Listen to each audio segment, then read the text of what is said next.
Hello, I'm Eagle Gardens 1 on Instagram, and this is fucking talking shit with Eagle, episode 357. Hopefully, you guys have had an amazing Saturday. I know I did. I can't wait to hang out with tonight's guest, a fellow Michigander, Michigan grower, Cannafari. How you doing tonight? It's a pleasure you were able to take time and hang out. Sorry for my YouTube popping up and playing in the background. I think it was mine. Welcome, my friend. Tell us how you're doing and where we can find you. Hey, thanks for having me on. I'm so happy to be a part. This is a really cool thing you guys have going here. And Eagle, I really like your little podcast. It's super huge, honestly, on YouTube. I couldn't believe I didn't know about it. I really, really liked it. And I'm just happy to be a part. And yes, I am in Michigan.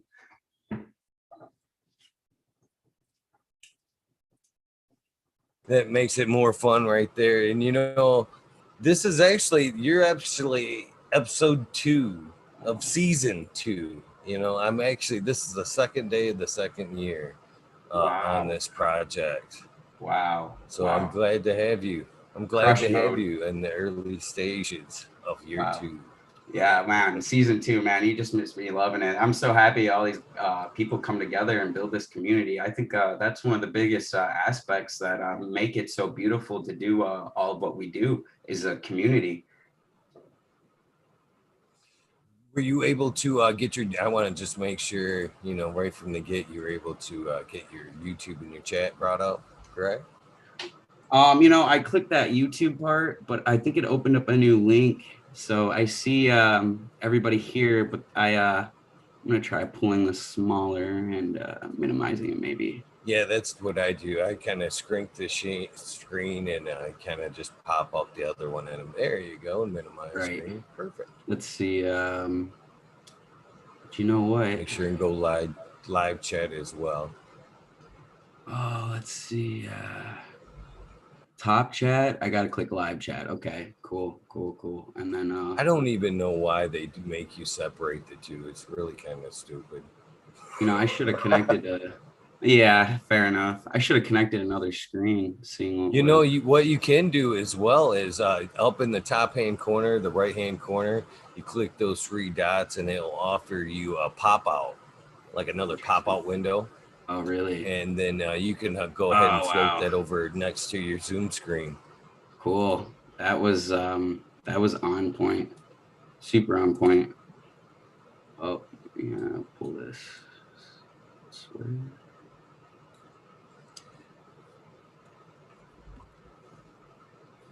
Right on, everybody. I'd love to see everybody in the chat. Super cool. 19. I'm sure they're just getting their notifications. Shoot, last night we worked our way all the way up to 160 watching at once. What? That is beautiful, man. Yeah. I'm pretty proud of what's happened here in the last year. The community that has built around the show. Pretty fucking amazing. Right, no kidding. And you said you were in Michigan too? Yes, sir. I'm up in northern Michigan. I was born and raised in the Genesee County area, but kind of I'm very familiar with that towards area. Greeley. Oh, okay. Man, that is super cool. I can't wait to get you a package and get you growing some of this gear. I really, really like to see a lot of the stuff go into Michigan hands because, if anybody ever finds anything, you can always make it back into the breeding program or whatever. And then it's always cool because, then cuts can float around and this and that a lot easier.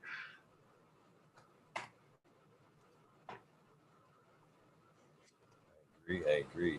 And that should always be an option for, breeder, tester, you know what I mean? If the breeder, in my opinion, if they want a cut of that back, they should be able to grab a cut of that tester back. Yeah, it's for sure. And I understand when it doesn't come back. There's a lot of, people lose things, or, they're really not into, moving things back and forth like that and stuff like that. And like, when I generally put seeds out there, I really make it so, you can do whatever you want. And, as B, and I given a lot of really good cuts out there too, and I've seen them go into programs and told people, hey man, this is one of my favorite cuts. Try not to share it or whatever, hold it. And I've seen them spread and float, and I can't really be angry. It's a good thing to see cuts and things spread and go all over the place, and it's just kind of different between every individual and how they feel about the whole thing. So and I agree with you, being able to, get it back or whatever and share is kind of like, the beauty of community, like I was explaining earlier. And some people, don't, but, it's all up to how they want to go about it once it hits their hands.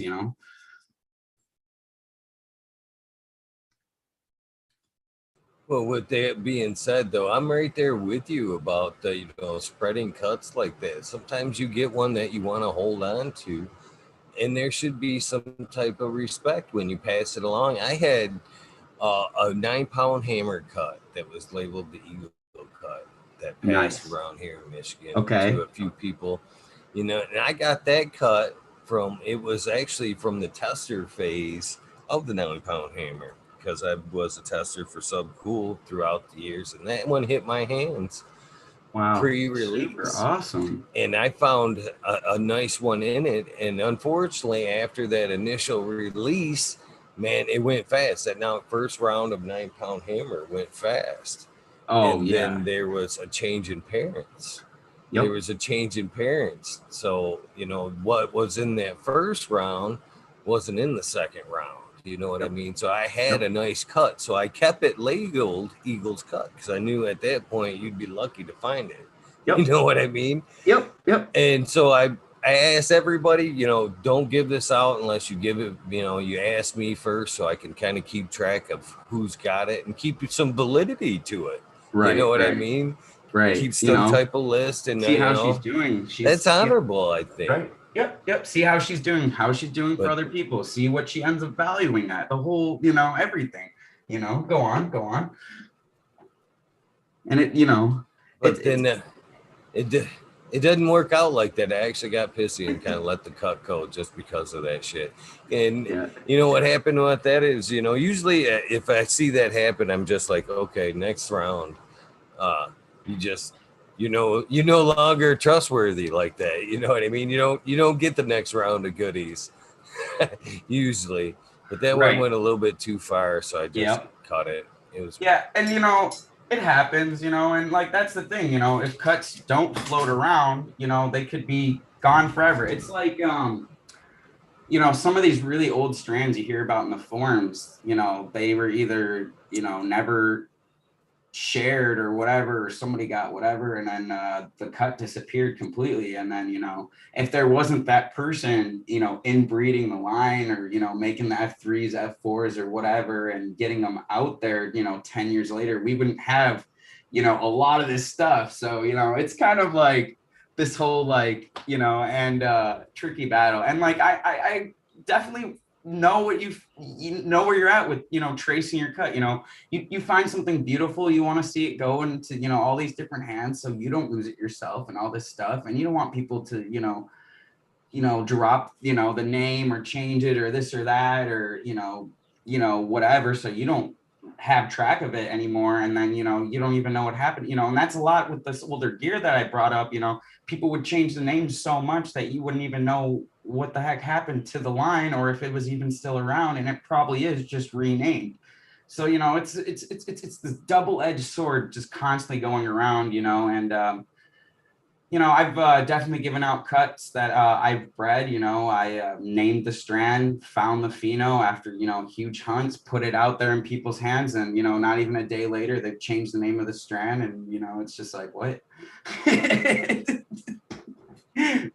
But double-edged sword, always, always. And that 9-pound hammer, it's so funny you bring that up, because that was a really, really good one. And it had, you're so on the button about it. And it had that initial release where it was so good, and then the parents did change and it wasn't that great. And anybody who had that initial drop had like seriously really, really awesome 9-pound hammer.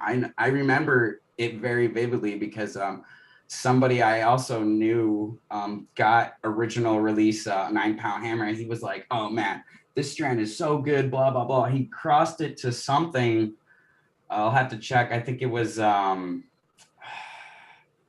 chocolate twist or something, and he made this like chocolate 9-pound hammer. He gave me like hundreds of the seeds, and he was just like, oh, spread these out and stuff. And I was giving them out for a while, and oh man, it is a beautiful, beautiful, beautiful cross. And you know, he tried getting the 9-pound hammer again later down the line to recreate the cross because he still had pollen, and it just didn't turn out nearly the same. So you know, I really cherish those original seeds.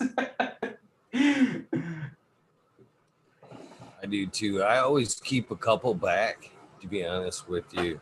If I get me a 10-pack, you know, I try to pop 8. Keep 2. I figure in a regular seed run, it's a 50-50 chance I'll at least get one female. in the you know, I want to bring her back. Hope. Yep, you're absolutely right. I mean, honestly, at this point of the breeding, you know, phenomenon, you know, most of the genetics are very, very like good all around. I mean, yeah, there's a lot of differences in that, but you know, most of the strands out there have beautiful appeal, smell, taste. I mean, some of the highs are lacking, I'll say, but I mean, you know, everybody's been kind of breeding for the same type of thing for 10, 20 years now. So, I mean, you know, to pop 10 seeds, you know, yeah, you will be able to see a huger amount of the population, especially at a breeder standpoint. You know, if you pop hundreds of seeds or this or that, you can really, really dissect the strand. But, you know, if somebody, you know, gets a good strand, you know, a 10-pack, you know, they could pop, you know, 2, 3 of those seeds. And, you know, if they're regulars, you want to kill off the males or whatever, if they don't breed or whatever. I encourage everyone to breed. I think everybody should. But going on to what I was saying, you know, you can find really good phenos, you know, with a couple of seeds. Cause, you know, I mean, in the last 10 years, you could pop 1 or 2 seeds, even off a bag seed, and possibly find something good. Not saying that is, but a lot of these big time strands were bag seeds. So, you know, a couple of seeds is all you need. And like, there's so many strands and variety out there, you know, to pop, you know, 20 or 30 different seeds of one strand with like limitations and all this. And, you know, I see a lot of people getting a lot of different seeds. So, you know, they really look around, you know, you would have to really, really want to dig that strand to pop 30 or 40 seeds or more, or anything more than like, let's say a 10-pack or standard breeder pack. And, you know, I put out 5-packs because I really like for people to be able to, you know, pay a smaller amount and just kind of dig into a line because, you know, seeds can get expensive. A lot of these prices go really high, and to keep the numbers as low as I can gives people a chance to try different types of varieties that are being created and not really have to, you know, bury so much or have so many seeds. And, you know, I've collected seeds for a long time. I have more seeds than I could ever pop in a lifetime. So, you know, I keep thinking about things like that, and I want people to dig into the pheno. So, you know, there's a lot of factors to look in. You know, I could speak on it in so many different angles.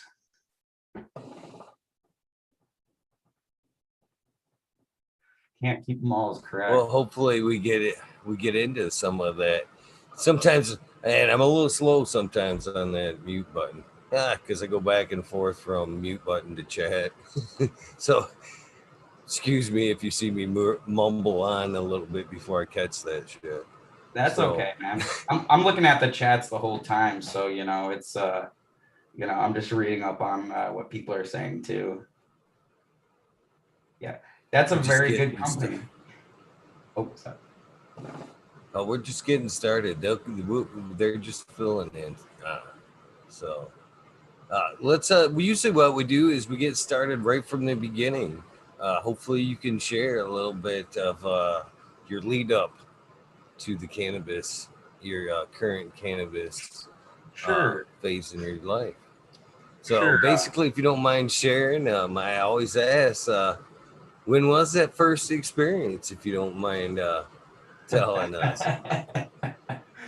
So I remember being freshman in high school, about 14 years old. And I'm at the lunch table. It's the beginning of the year. So we just got into high school out of the 8th grade there. And I had just met a couple people because my sister was like a senior. So she knew some of the older crowd, and they had younger brothers and stuff like that. So I had met some people. And I remember being at this lunch table, and this girl was asking us if we wanted to go to Sadie's with her, and all of us said no. And I was like, oh man, like, why'd they all say no? Like, what are you guys planning on doing or whatever? And they're like, oh man, I'm gonna smoke for the first time, this and that. And like, I had two other buddies there, and they're like, oh yeah, man, I can get it for you and all this different stuff. And I was like, oh, I want to be a part of this. This is super cool. You know, my friends are, you know, about to try something. I want to be involved, right? And so we planned to like smoke later that night. I had one of them come to my house, and traditionally, you know, I'm Middle Eastern, so my family's grown up with smoking. They've always been smoking hookahs, the whole thing. Just, you know, it's always been around me. I just didn't realize what it was too much, and what they were doing. So I never really looked into it. You know, I was just a kid. So yeah, you know, my buddy gets to my house for like the first time, and he's like, dude, what the heck? You got all this like smoking stuff, hookahs, and like all this crap. And I'm like, yeah, I don't know what any of this crap is. So he goes and grabs one of those hookahs, and you know, we start just like using that. And that was before the herb had came yet. So I'm just still waiting for these other two kids to come. And it's like later that night, and we finally meet up with them and everything. And we really spent the whole day trying to make like a small, like handheld pipe out of like all kinds of like trash. And so we could like try this all out. And you know, one of his older kids came with us that I don't know. It was like one of the kids' hockey team or something, and he's all like, "Yeah, man, I don't know what the heck you were thinking trying to smoke out of that thing." He just like made fun of this whole little pipe we put together, and we were out there. So we all like smoked it. I mean, he brought maybe like 2 or 3 grams. I smoked like a good amount of it, and I just couldn't feel anything. I don't know. Maybe it was because it was the first time, but we were trying to really smoke it. And he had rolled it up into a blunt, and then had some joints. So we, you know, smoked a good amount. But I don't know. Maybe I was just too young or whatever. I always hear first time you don't really feel it, and I sure didn't. I remember we went to try to go to this party right after, and only one of the kids was on the list. So the lady was like, hey, do you want to come in? None of you guys can come in besides this one kid. And the one kid was like, no. So she instantly called the like police to like look for this kid in my neighborhood. And we saw like a cop looking around. So we like ditched the stash and everything. And we just started booking it. And we finally got away and stuff. And we were like all like, you know, hyped out, like, whoa, that was crazy. And then like the next day, my buddy, you know, calls me up and he's like, so what are you doing? I'm like, dude, we should go find that shit. And we sure went, and we found it, and it was all wet and everything. We tried drying it out and making it work, but it didn't. But I remember like the third or fourth day after, you know, we were constantly getting herb, and I definitely felt really, really high. I mean, I remember maybe it was like the 6th or 7th day. You know, we were like, all right, you know, we tried some different bud from that one kid, and we were like getting real stoned, like really stoned. We were like, all right, we need to save up and get a good amount of this stuff. And, you know, we were saving up our lunch money for like, I don't know, maybe a month or two between all four of us. And we finally had enough like to buy like an ounce of regs is what it was called. It was Reggie. We'd always call it Reggie Jackson or mids. It was just like the standard, like it always came stemmed and seeded. And it was always like squished together, like almost like brick, but not still in the brick. And it always had the same smell, taste, and everything. Like it didn't matter if you were getting it from anybody else. If you knew what regs was in the mids and you brought it up, everybody knew that same taste, smell, high. It was the same every time, no matter how many times you got it. It was always the same, like, it was weird because like, you know, now that I'm into genetics, I look back at that and I'm like, I can't believe that shit was always the same. It didn't matter how many hundreds of people you talked to. When you brought up the mids and regs, they knew exactly what it was. They knew exactly how it smoked, exactly how it came every single time, which was hilarious, you know? Yeah, and we would call it Reggie Jackson. So we, you know, we would pick up this stuff for a while. I mean, we were freshmen in high school, and so the first time we grabbed it, it was one huge nug, and it came in a newspaper, and we were stoked, man. We were like, "Oh shoot, this thing is huge!" And it was just like maybe a little over an ounce, and we were picking off that thing for like a month, but one guy was only able to hold it. So, he kept it at his house, and he obviously smoked more pinners than all of us. And eventually we were picking up this Reggie's for a while until we got a connection to the Canadian Beasters that was coming down. And it was just more golden, never seeded. And it would just really come golden, like, I don't know, like Colombian gold kind of look or something, but it was Beasters. It wasn't that much better than the mids, man. It wasn't. And we would have that for a while. And then like the chronic day just like literally came, and it was just like, we got our first bag of like Kush, or chronic it was called at the time. And it was like way bigger, and it was way more expensive. I mean, you were talking about getting an eighter of the mids for like 25 or 20 or like 15 an eighter. And then the chronic would come by and they were like, no, this is going to be 25 or 20 a gram. And you're like, what? Like, what are you talking about? And they'd be like, no, dude, it's just more superior. And you'd be like, all right, well, whatever. I've been running the beasters and mids for so long. Let me just try this stuff. And yeah, it would be like so much more superior. You'd like smoke like one bowl and you'd be like, holy crap, like I'm instantly ripped. Like, it was different for sure. And we knew it. And we were getting that. We were force feeding that guy money. Like, seriously, we would always just get the chronic, the Kush, and it was OG. And there was like some chem that came through there that, man, it was always the best stuff. He never had much of it, and he would never try to give any of it up. And we'd always try to get it from him. But yeah, and then like right after that, it was like we really got to try. We had this one guy that we ended up meeting. He was just picking up all the time and really like working it. And he got into like professional gaming a little bit. So he like got all this money from playing like Halo 2. And he took all that money and would just start buying weed. So he would literally be like, yo, man, we're going down to Detroit and I'm going to pick up. So we would hop into his car. He bought a like really awesome car. We drove down there and he would just drop us off at some random trap. And we would be sitting like literally like in the most sketchiest areas ever, as he would be gone for hours at a time to go pick up whatever. And it got sketchier and sketchier as it went on, of course. And other, things would be brought up and stuff. So we were just like, the whole thing, but we ended up going to like drum circles down there and meeting all kinds of hippies and really got a huge exposure to all the varieties. I mean, I got to smoke crazy amounts of like widow, blueberry, strawberry cough, skunk, like Maui Wowie, Colombian gold, like, I could go on with the list because I don't know what it was, but around the Detroit area, I don't know if it was coming through Canada down or whatever. But a lot of these different varieties that I've heard so much about in all the years, I literally got to try like all of them as a kid. And, I really appreciated, these older cats we were rolling around with because they were really into all the varieties, and they would make sure to, there's 3 different flavors at the room, we're going to buy a little bit of this of all of them. And, I would just happen to be with them or this or that and get to try so many varieties. I like specifically remember, blueberry, bud that literally just reeked of blueberries no matter how, and your mouth would taste like blueberries, or like white widow that was just so white.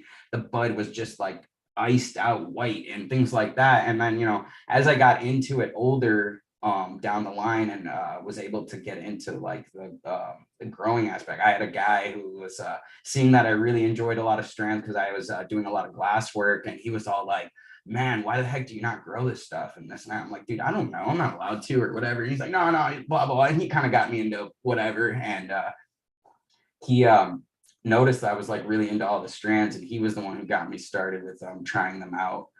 And first couple of cuts I had were bubblegum times bubblegum. It was called Bubblegummer. And I think that's, it was made by in the US or something, if you ever hear the bubblegum story, and then passed off to another European company, and he crossed it to itself and made the bubblegummer and really pushed that one out. And so it was just bubblegum times bubblegum. And then I also got to do a Northern Lights Big Bud, a couple of cuts of that. And this I got a red diesel too, and that was anything but diesel. And it was red for sure, but it wasn't diesel. It didn't even grow. It was like the smallest, like most like runt of a plant ever. But the Northern Lights to Big Buds, those were huge and really beautiful cuts. And the Bubblegummer was really something great, and these cuts were from seed.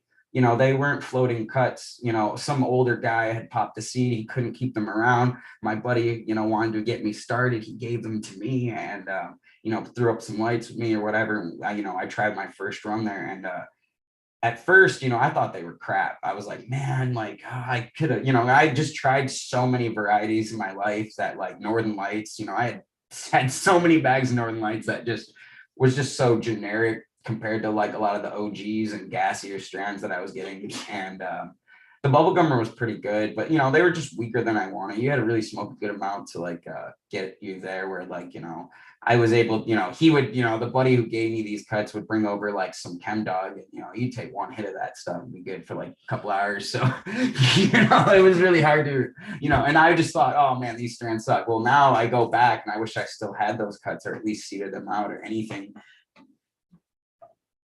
All right, let me check on this comments here.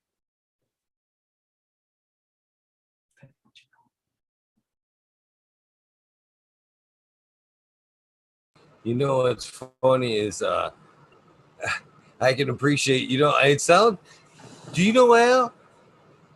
I used to get at one point I used to get some smoke from a cat that I made trips and down that's how it kind to of goes Detroit all the time. And, so yeah, that he was did. kind of like He my went intro to my first plants and how I got like all the way up to it. And you know, this was like a 10-15 year stretch I just explained there, you know, maybe even longer, 20 or something. I don't even know, 30, whatever. No, not 30, but you know, really long stretch there. And you know, I really got to see a lot of it evolve and like I guess the Michigan scene. And you know, by the time I got into breeding, you know, I was so heavily involved with like different strands and stuff. And I had a lot of buddies that were doing big things. I had family doing a lot of stuff. And you know, the one of the guys that I was really close with who got me into glass and making glass art and you know, being really involved with breeding. I wasn't breeding at the time. He was the one who got me into breeding. He was a close buddy and he would see that I would, you know, be getting a lot of strands. I was getting, you know, because I started with those varieties, I just wanted to keep continuing, you know, getting more clones and or whatever to try different flavors out that I could run, you know, personally see from the plant aspect and all the way to the bud. And I met a lot of these older guys in Michigan. I mean, Michigan, I don't know what it is, but I swear like half of the people I meet are like literally like 60, 70, been doing this for a long time and just kind of doing their own thing. And they were giving me a bunch of cuts and I got to try a couple things. It wasn't until, I don't know, maybe later that first year I got into a cannabis cup and I got there late. The whole thing was over basically. And I'm over there like trying to get in. They were telling me I had to pay and like all this crazy stuff. And, you know, I got in there with my glass and everything and all the booths were closed. Nobody wanted to trade for glass or anything. And I was like, oh, shoot. But then I ran into Cali Connections is who they were. And it was either Swave or one of his like close buddies or whatever, who I don't know if it was him or whatever, you know, he walked up to my glass, saw all this beautiful stuff, he said, and he goes, you know what, get whatever you want to his crew members. And he grabbed stuff for himself or whoever it was that was running the Cali Connections booth.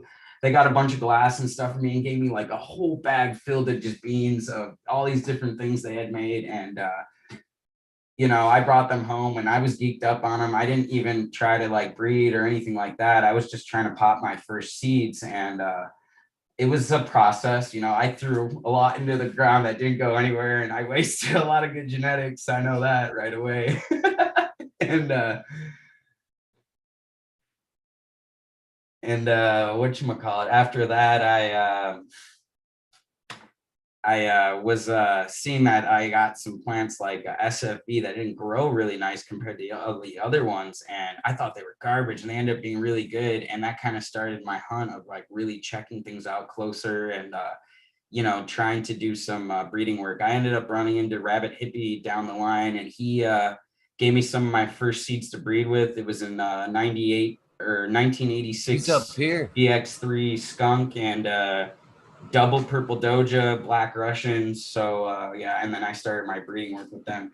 I have people who do green houses outside. I try to feed them seeds so that way, you know, I can see them outside.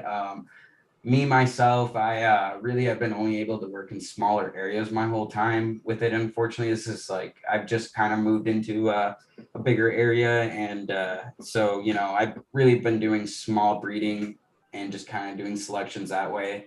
So that way I could pop most of my seed and just kind of see the selections out, and then now I hope to do a little bit bigger of hunts, or I don't know, see things in a bigger scale.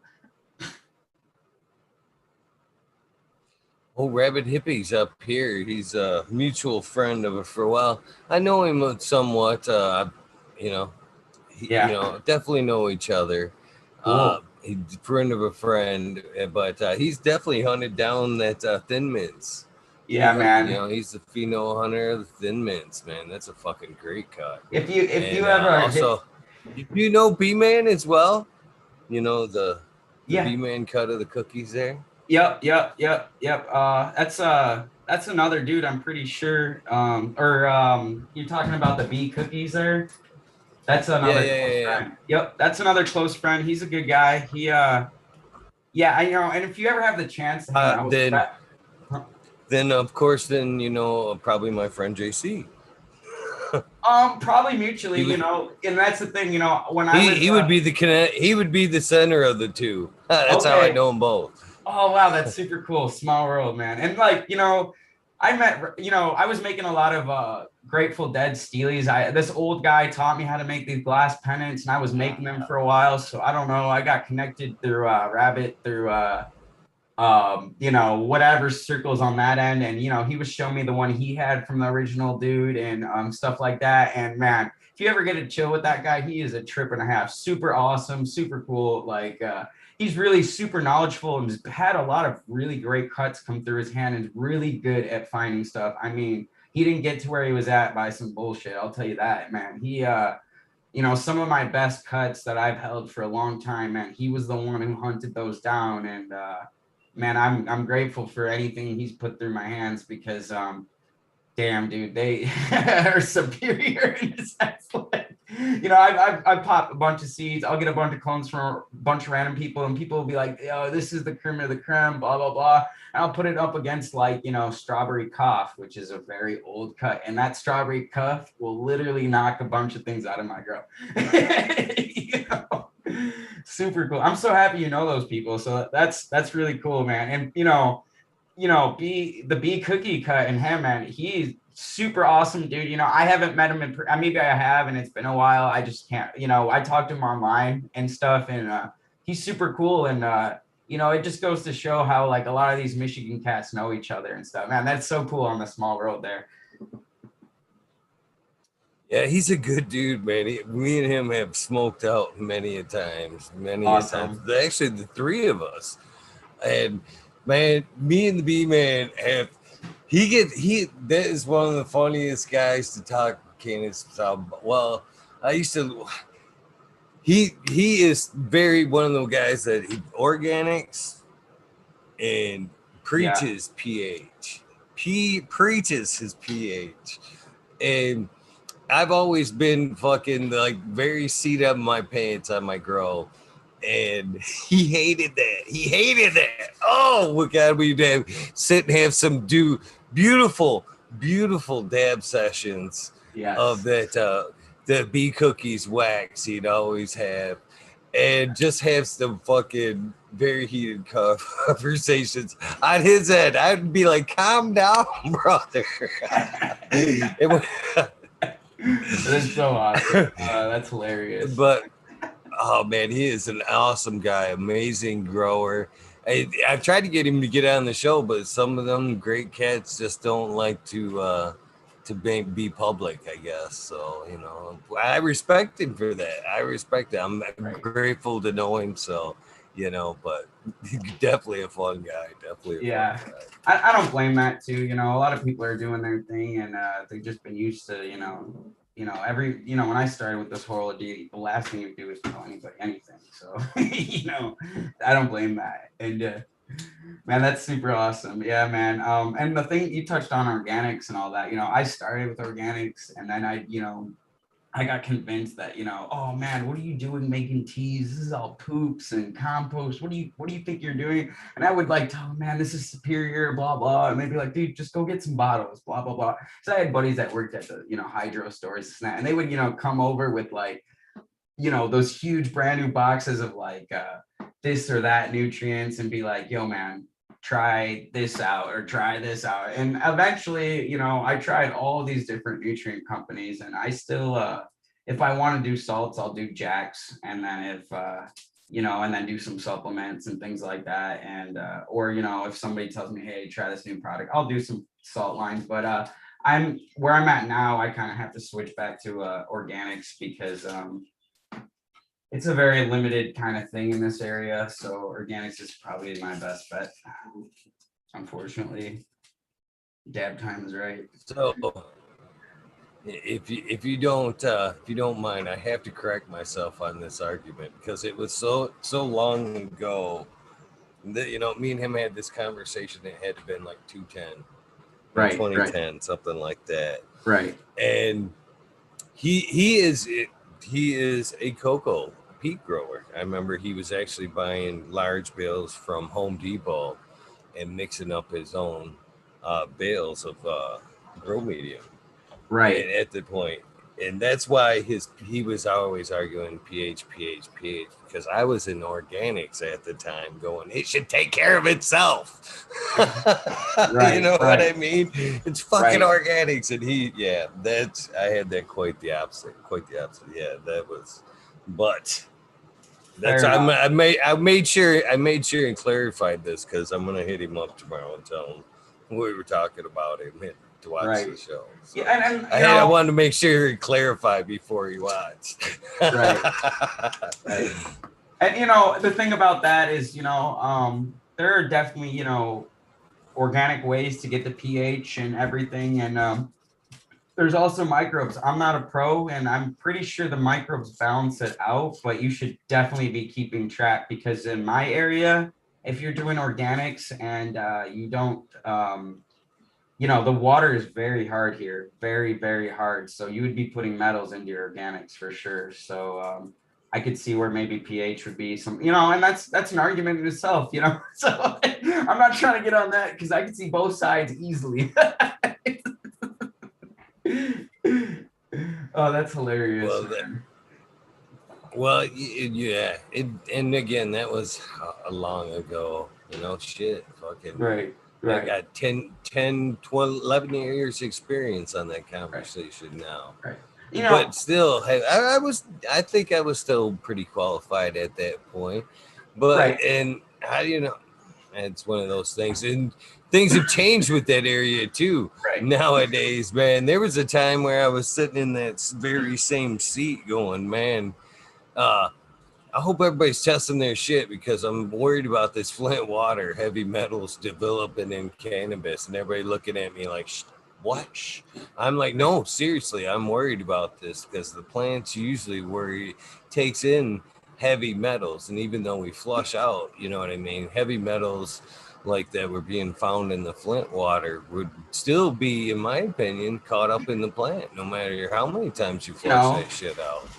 I look into a lot of the things a lot of breeders say because what you just said there is very, very true.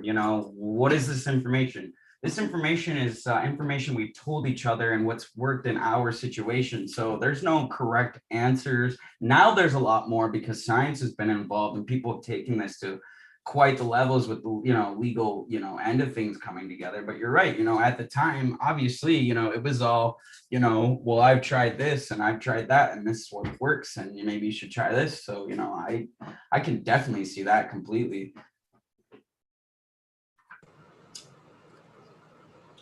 So what are you smoking on over there? I'm firing up too, so fair enough. It's been a Blue Cookies, which that clone, man, he's been being ran around here like crazy. Blue Cookies all day. And then it's a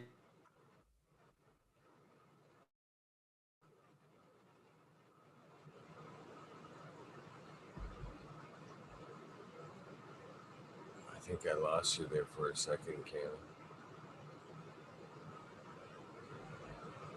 Could be me though. Cheers, everybody.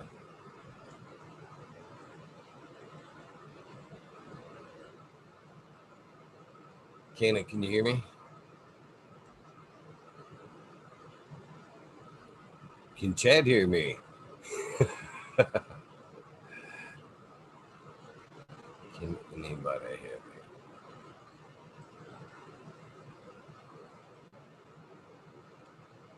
Ah, obviously Canna. Come on back, Cannafari, whenever you are available. He did warn me that he had somewhat of bad internet connection, but he'll be back. He'll be back. Bud's hella good. Cheers and welcome to the show. I always appreciate seeing those new names. Comfortably no might be Miss Madam T. Cheers to you. Always a pleasure to see you in chat. Jason Einstone. T. Barrington. How you doing? John. We'll give him a minute. He'll be back. I'm sure he'll be back. It's been a great conversation thus so far too, man. I'm really enjoying this. I hope he's able to get a new connection and come back. Ah, Shredder 911, you're funny. So how you guys doing in chat? What are you smoking? Detroit River Rat? Cheers to you, Kazoo. Cheers, my man.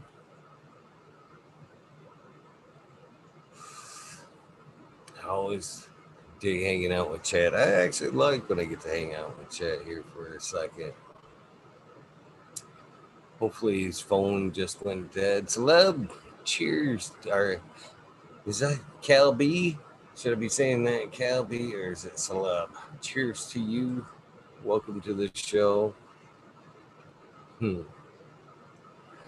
So I am smoking on some of the American One's Godiva, which I am very much enjoying, to be honest with you. The waterboard shut that shit down. Could be. I doubt it though. It'll be back. It'll be back. Smoking Grove Fraser Grim Glue. Oof. Man, that'd be some Brothers Grimm shit, man. I bet you that's good.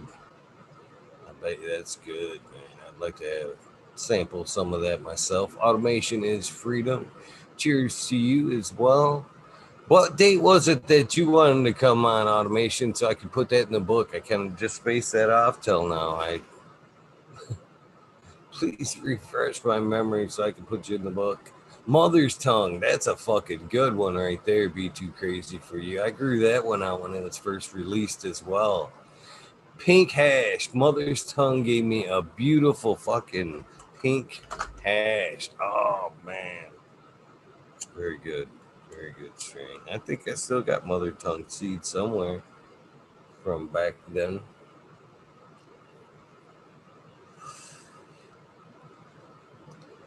Lexi, my girl Lexi, love you, girl. Prometheus Soil, how you doing? Smoking that purple plasma. Nice, that sounds good as well. Is it purple in flavor or is it purple altogether? It's just purple in the name. USC was wow. Oh man, what did I miss out on, BX Gunner? Tell me, who was the top fights tonight? I kind of been spacing that shit the last few weeks. Who fought? BX Gunner 81. Come on back, Cannafari. It was just getting good. Oh, 52 watching. Don't bail. He'll be back. I got a feeling he'll be back. Just found 3 males in that tester tent. Are you going to keep them, Kazoo?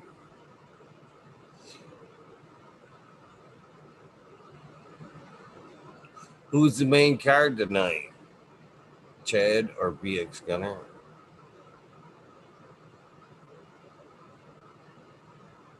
You need some plant testers, chronic runners. Oh, nice. They've been a good fight.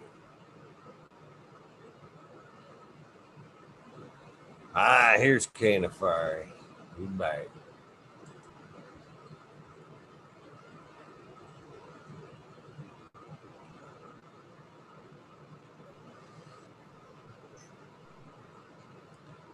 Cheers. Did I return? We're Hello? back. Hello. Hey.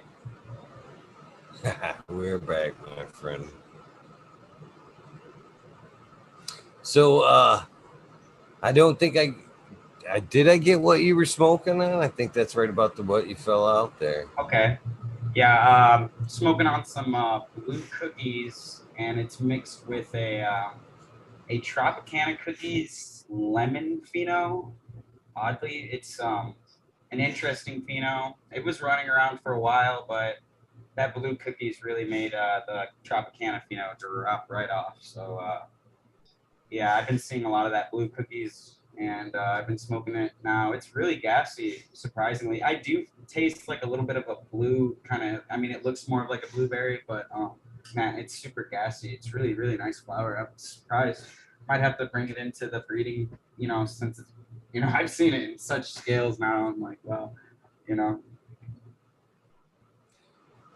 So I just kind of want to rewind a little bit back to, the beginning. The beginning phase is not like the beginning kind of growing stages when you were talking about there. It's kind of a couple of things just because of the locale that kind of make me smile is one I kind of briefly mentioned a cat named Al. I used back in the day that used to get some smoke. That was back when like it was stepping up from the brickweed to the better Okay. bud. Okay. And we'd give Al some cash, and he'd fucking run down to the fucking Detroit area and score us some fucking good weed. And Al was kind of hippie-esque. He had the big fro. He actually knew the dude from the Black Stripes. Really? The lead. Yeah, because he's from the Detroit area too. And Al used to fucking rock, sit around in the hippie, guitar sessions Okay. and rock Okay. out with a Okay. lot of people. Right. And so that kind of reminded me of that. And then you were saying the drum sessions, and which I think are amazing, man. The energy that goes around in them drum sessions are fucking. If you haven't been around one of these guys, you should at least check out one in your life, because that rhythm, that energy that goes around in them drum sessions are amazing. Am I not right there, Kenna? Oh yeah, dude. That was the best way to put it. I mean, I remember, I'm just this like, sophomore or freshman up to like my junior year, I'd be going, and they would meet like every Wednesday, this little drum circle in the back of the alleys where all this graffiti was and stuff. And they'd smell like shit. And first of all, and that was the funniest thing. They were literally like dirty hippies, and all of them would have these bands and stuff, and just come out, and there would be so many of them, and they would, multiple drum circles just ultimately playing, and all of them would have stories going on and talking about. It was just like this crazy little world of people. Just, I don't know. And I remember specifically this one time.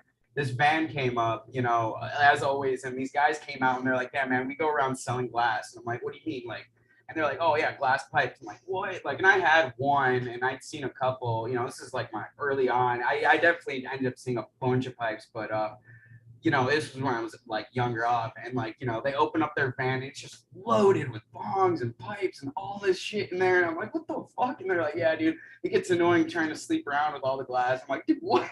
Like, so funny. You're definitely right about them hippie circles, man. And they would always have some fire herb and this and that. You'd be able to smoke on, all this great stuff.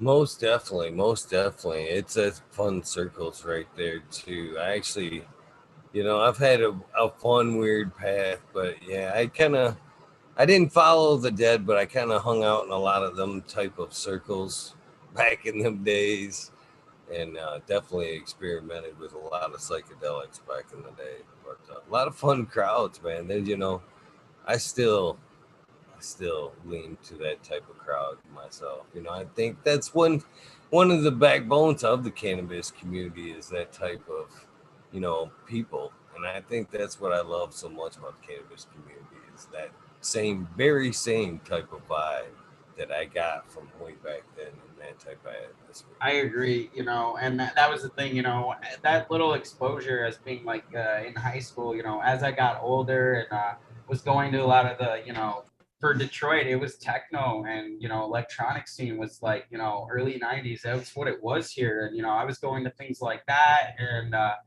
it was weird to me because I didn't know anything about jam bands or the Grateful Dead or anything. I grew up foreign, I grew up, Middle Eastern, so I didn't even really know English too well. So, when I was going to a lot of these electronic shows and stuff, I was having a great time. But, a lot of them would be thrown on Native American reserves and all this different stuff. And I'd go to like festivals. And I remember, the first guy, that old guy who taught me how to, blow glass, he kind of introduced me into this technique he was doing and showed me the light of like, the Grateful Dead and just like jam bands and how like a lot of the music from the 70s alterating up to what I was going to, which was like electronic stuff, was all a connection of their way of doing festivals, and now it's turned into this whole thing. And you bring up how the cannabis was involved with their kind of culture, and it sure was. That old guy, he was like 80 when I met him, man, like 70 something, and he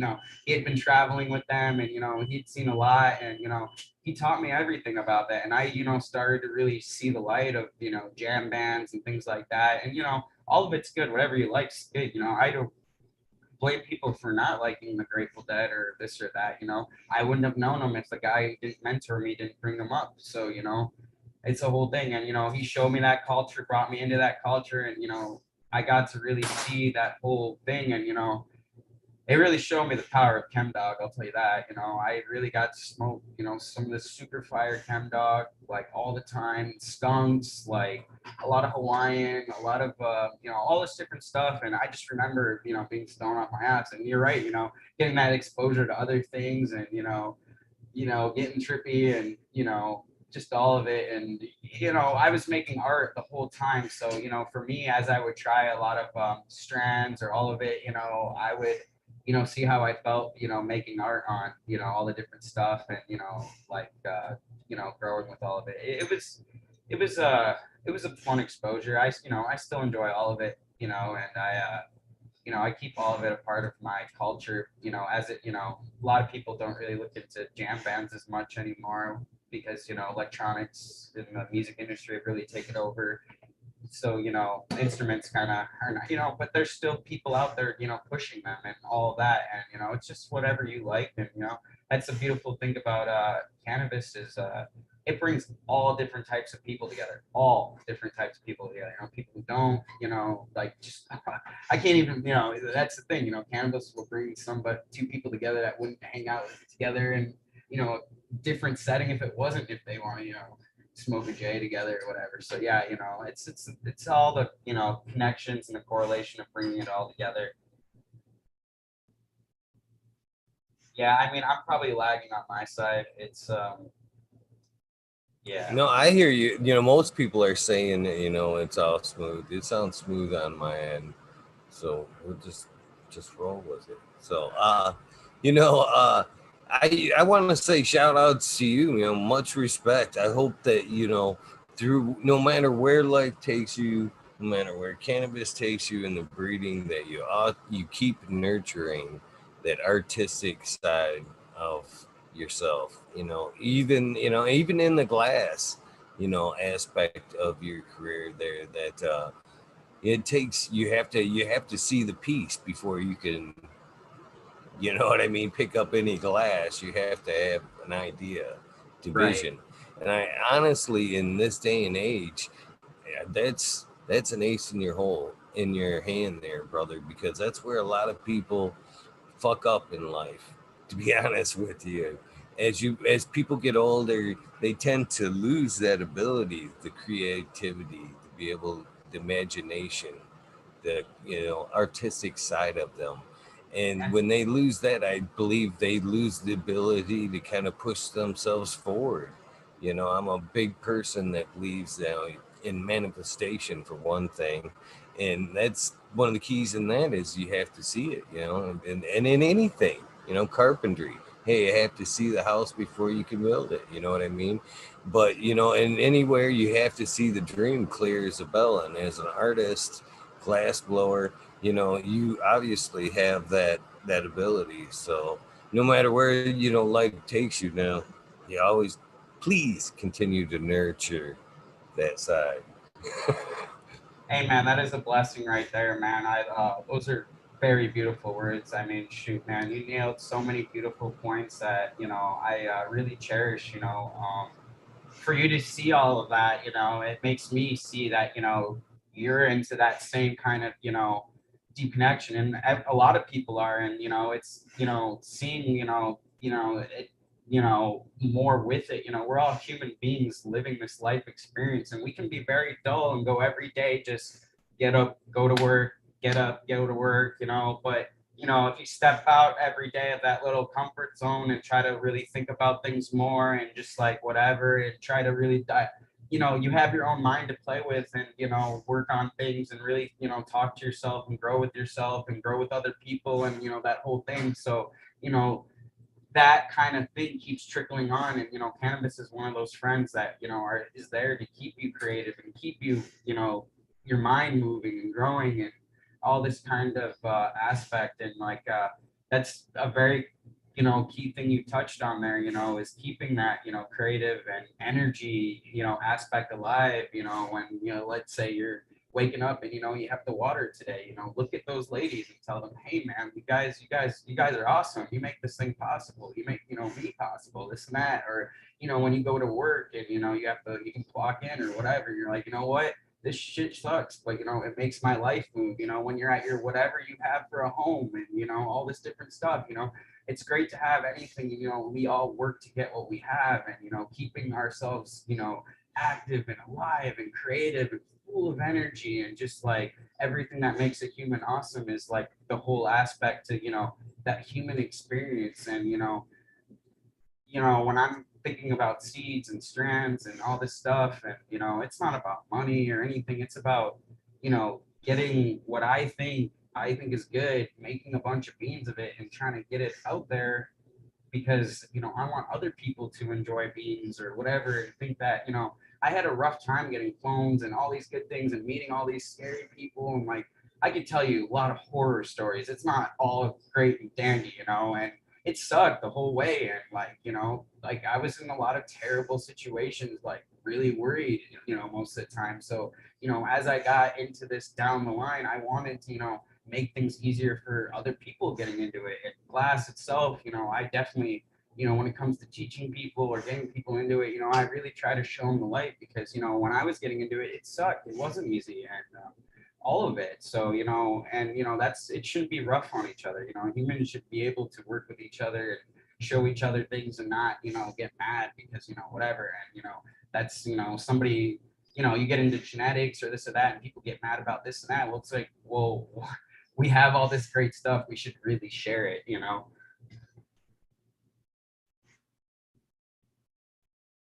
I totally agree. I totally agree, and that's exactly the environment I kind of that's the type of environment that I try to encourage around here in the wormhole. That's the type of that's the attitude we have in the wormholes, is that we have conversations. We may disagree in grow styles, but we should be able to hear each other out. You know what I mean? As growers, it should be fun. I had one of my favorite conversations was with shoot. Give me a second. There's been so many 300 plus. Uh, Wow, that is it's so not beautiful. Medifit. Damn, I know I probably just fucked that up. uh, That's okay though. I mean, I'm sure you'll but we're sitting there talking, and he said, "All right, what's your argument?" And I looked at him and said, "There's no argument here. We're having a conversation." You know what I mean? I'm Yep. listening to your points. Hopefully, you'll listen to mine, and you know what I mean. Neither one of us have to decide or argue our points. This is and it definitely changed the tone of the conversation. But that's the way it should be. You know what I mean? We should be able to hear each other out and pull out the good points. Medically fit. Thank you, Jason Ashstone. That's the second time you saved my ass tonight. Medically fit was Right. on, and we were having that discussion. No, the thing about that is, we're all trying to do the respect to the plant, and when it comes into our situation, maybe that was whatever growth style you were given or shown or you felt was like, and you started that way, or whatever it is that you're fighting about that style or whatever it is.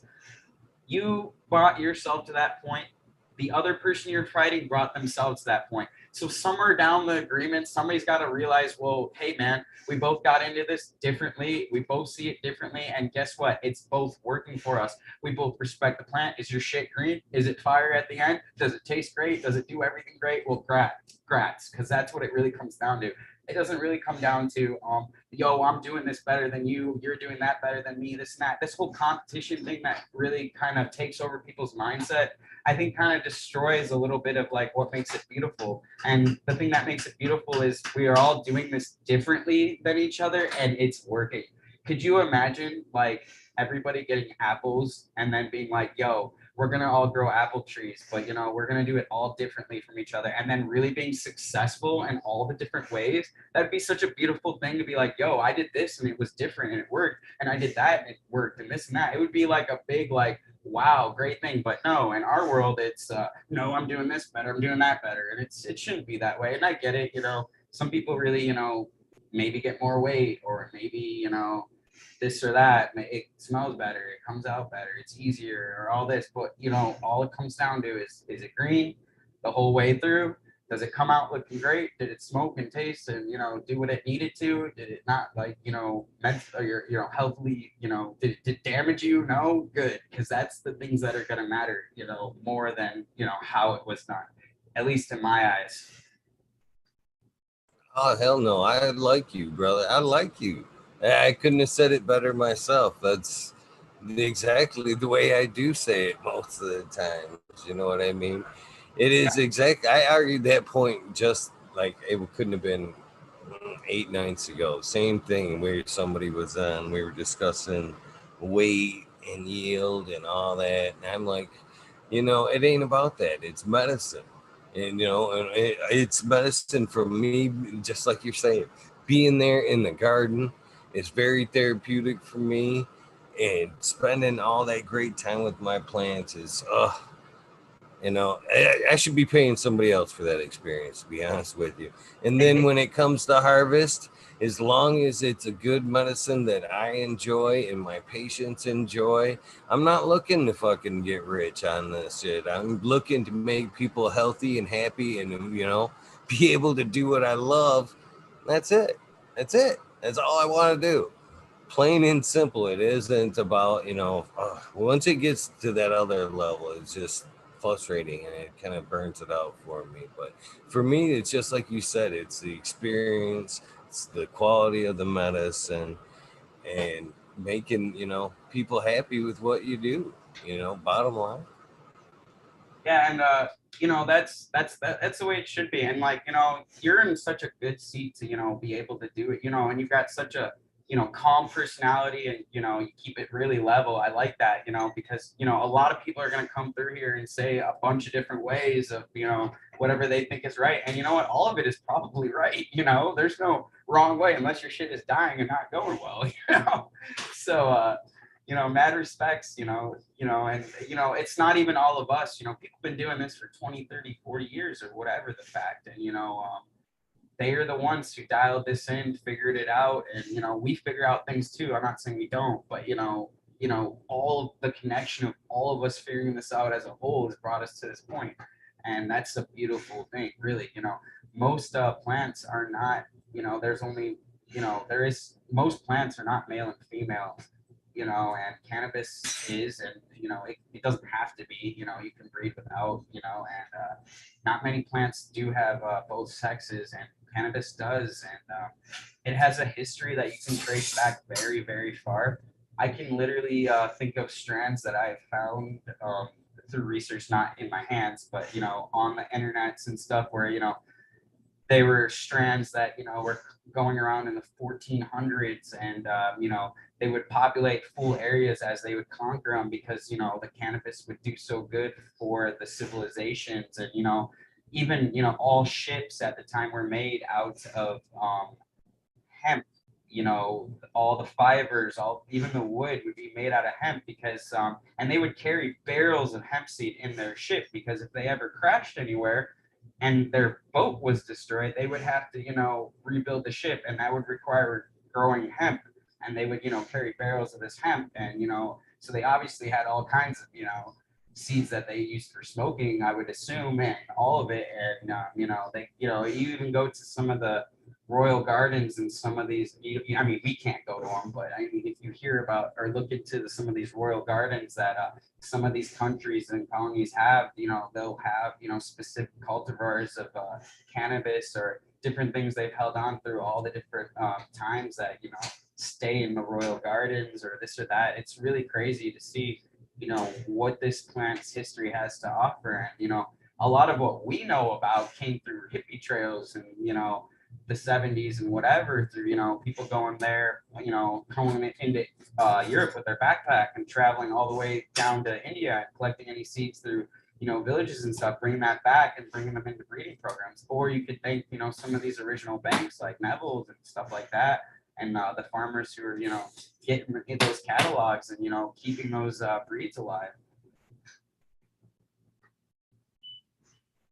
So you referenced the blueberry from back in the day. That one kind of raised my ear as well. Uh, Funny little side note on the blueberry. That's when I talk about one of my growing experiences. It's getting started. Is when I started getting the good bud around me that was really good. Both strains that you were talking about. It's kind of funny that you brought both. That's why what was he grew out the blueberry that was amazing in the bubble gum.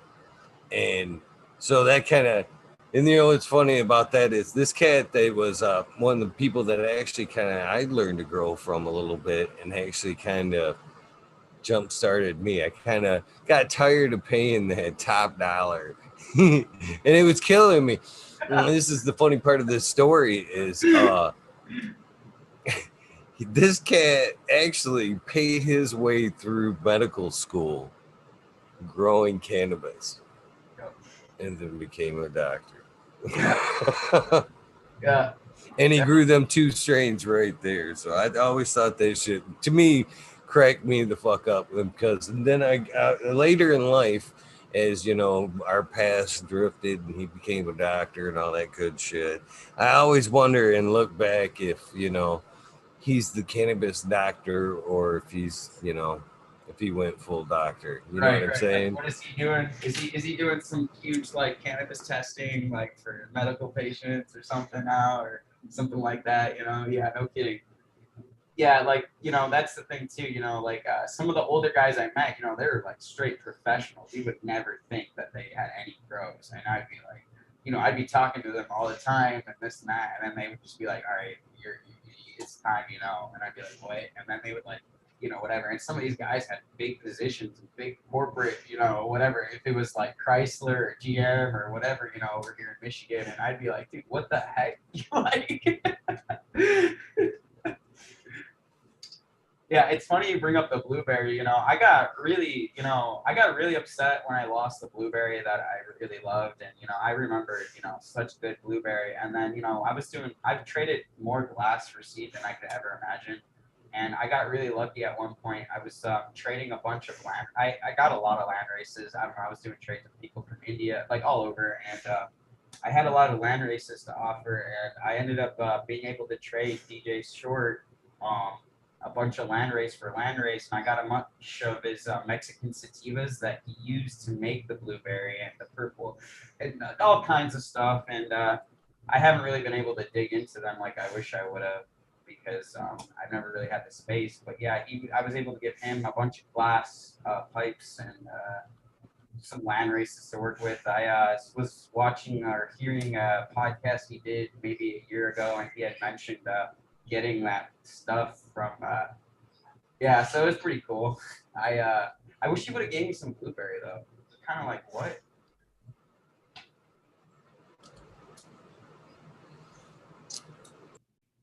So what was the original run kind of like there? If you don't mind us telling, you kind of briefly touched on it, but if we could, show us a little snapshot of, what it looked like. What was the humble beginning like back then?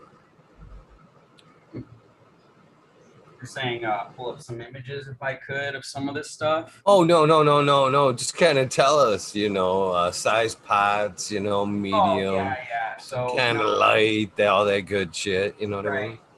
When I first started, somebody brought me the dude who got me into this stuff brought me those cones. He brought me 2 or 3 1,000-watt hood, things, and we grabbed some 2x4 and just started building.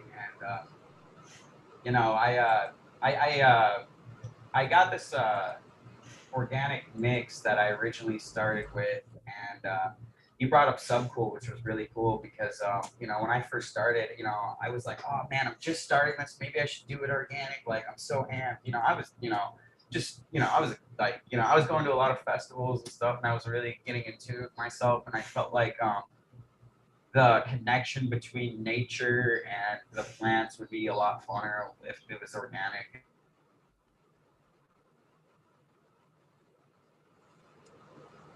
So, yeah, I definitely started off in the organic kind of, realm myself, but it had drifted for multiple reasons. Actually, the where I was growing was the reason I got off organics. But so what was your like? What did you improve on after that first grow? How'd you go from A to B? How'd you progress?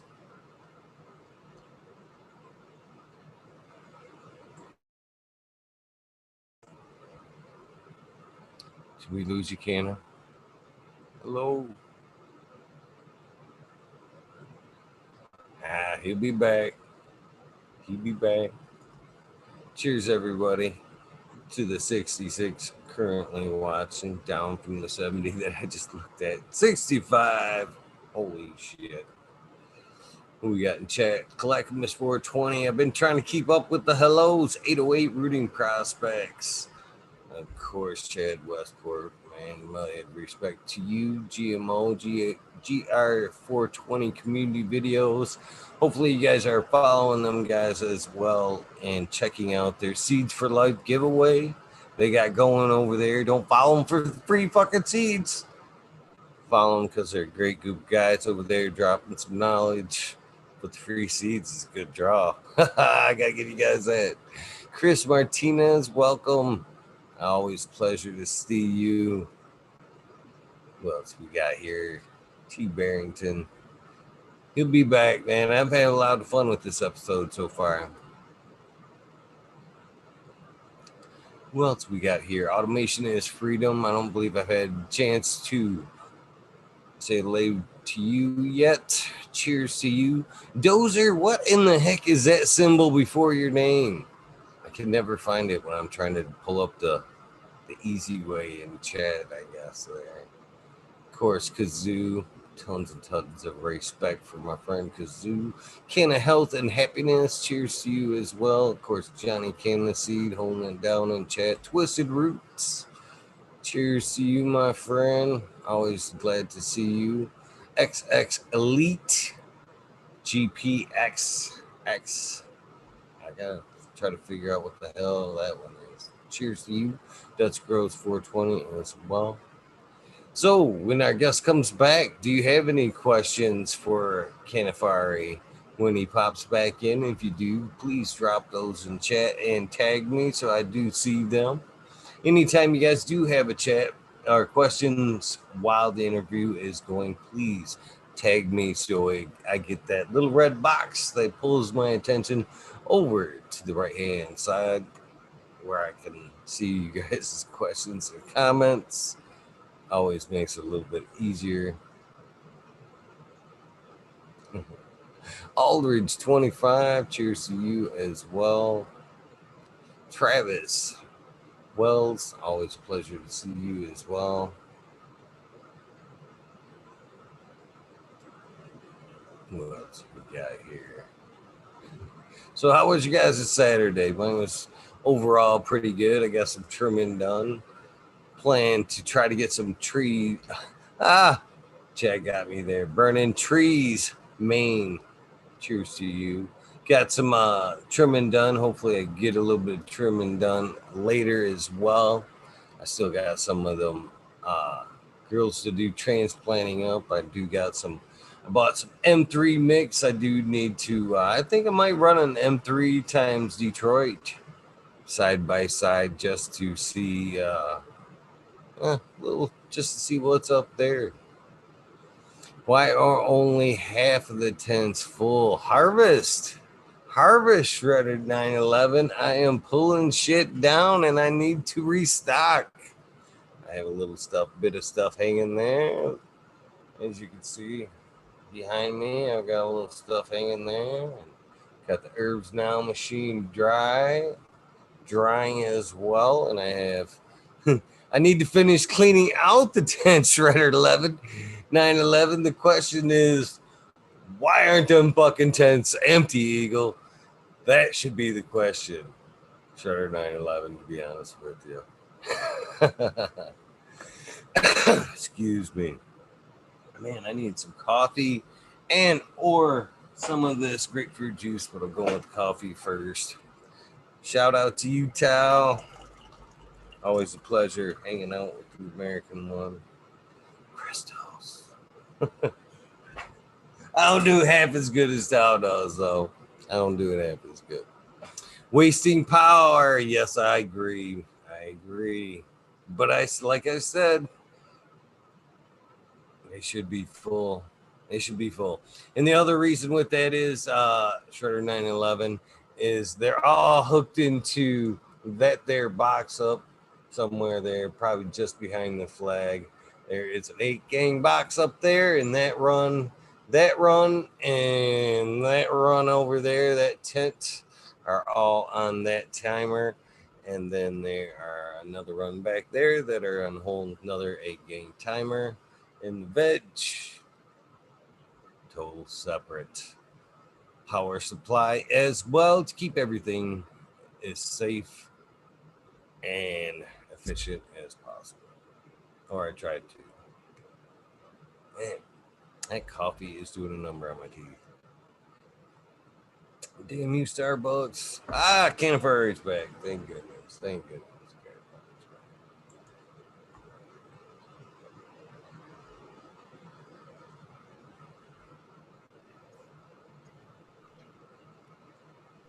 Cheers, and thank goodness you're back, my friend. How long was I gone?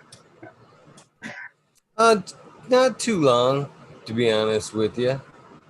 You were just getting ready. You were just talking about your first grow there, and I was asking, how you how you progress from your first grow to the second grower. Okay. Whatever. Did you hear about the subcool mixes and me going to the little bird feed shop? Well, I definitely heard about the subcool, but I can't say I remember the bird feeder shop. All right, that's fine. I was going to this bird feed shop, had all the amendments to kind of do like a subcool mix that this guy taught me, and then after a while, I had a buddy who was working at a grow store, and he started telling me, "Oh man, you're growing with coots, man. What the heck is that? You should try some of these salts out." And I was telling him, I really like the organics, and he made me switch just to try it out. And he was giving me free nutrients, so it was like, sure. So I tried like every company you could think of. We could list all the companies, and I'll tell you my experience with them. I tried them all. I definitely got to try them all. And then after a while, I was only working in small areas, so I would just make rooms specific to my breeding. So I've made hundreds of strands, low key, like way more strands than I'll ever whatever. So I'm trying to just start releasing them slowly, kind of with some of the newer stuff first, kind of get my name out there a little bit, because I don't know, start with things people are really interested in, and then kind of tell them a little bit more of some more unique, rare stuff, and kind of spread the table. I really like to keep it open variety, like a lot of different options versus I only work in gas or flavor or things like that.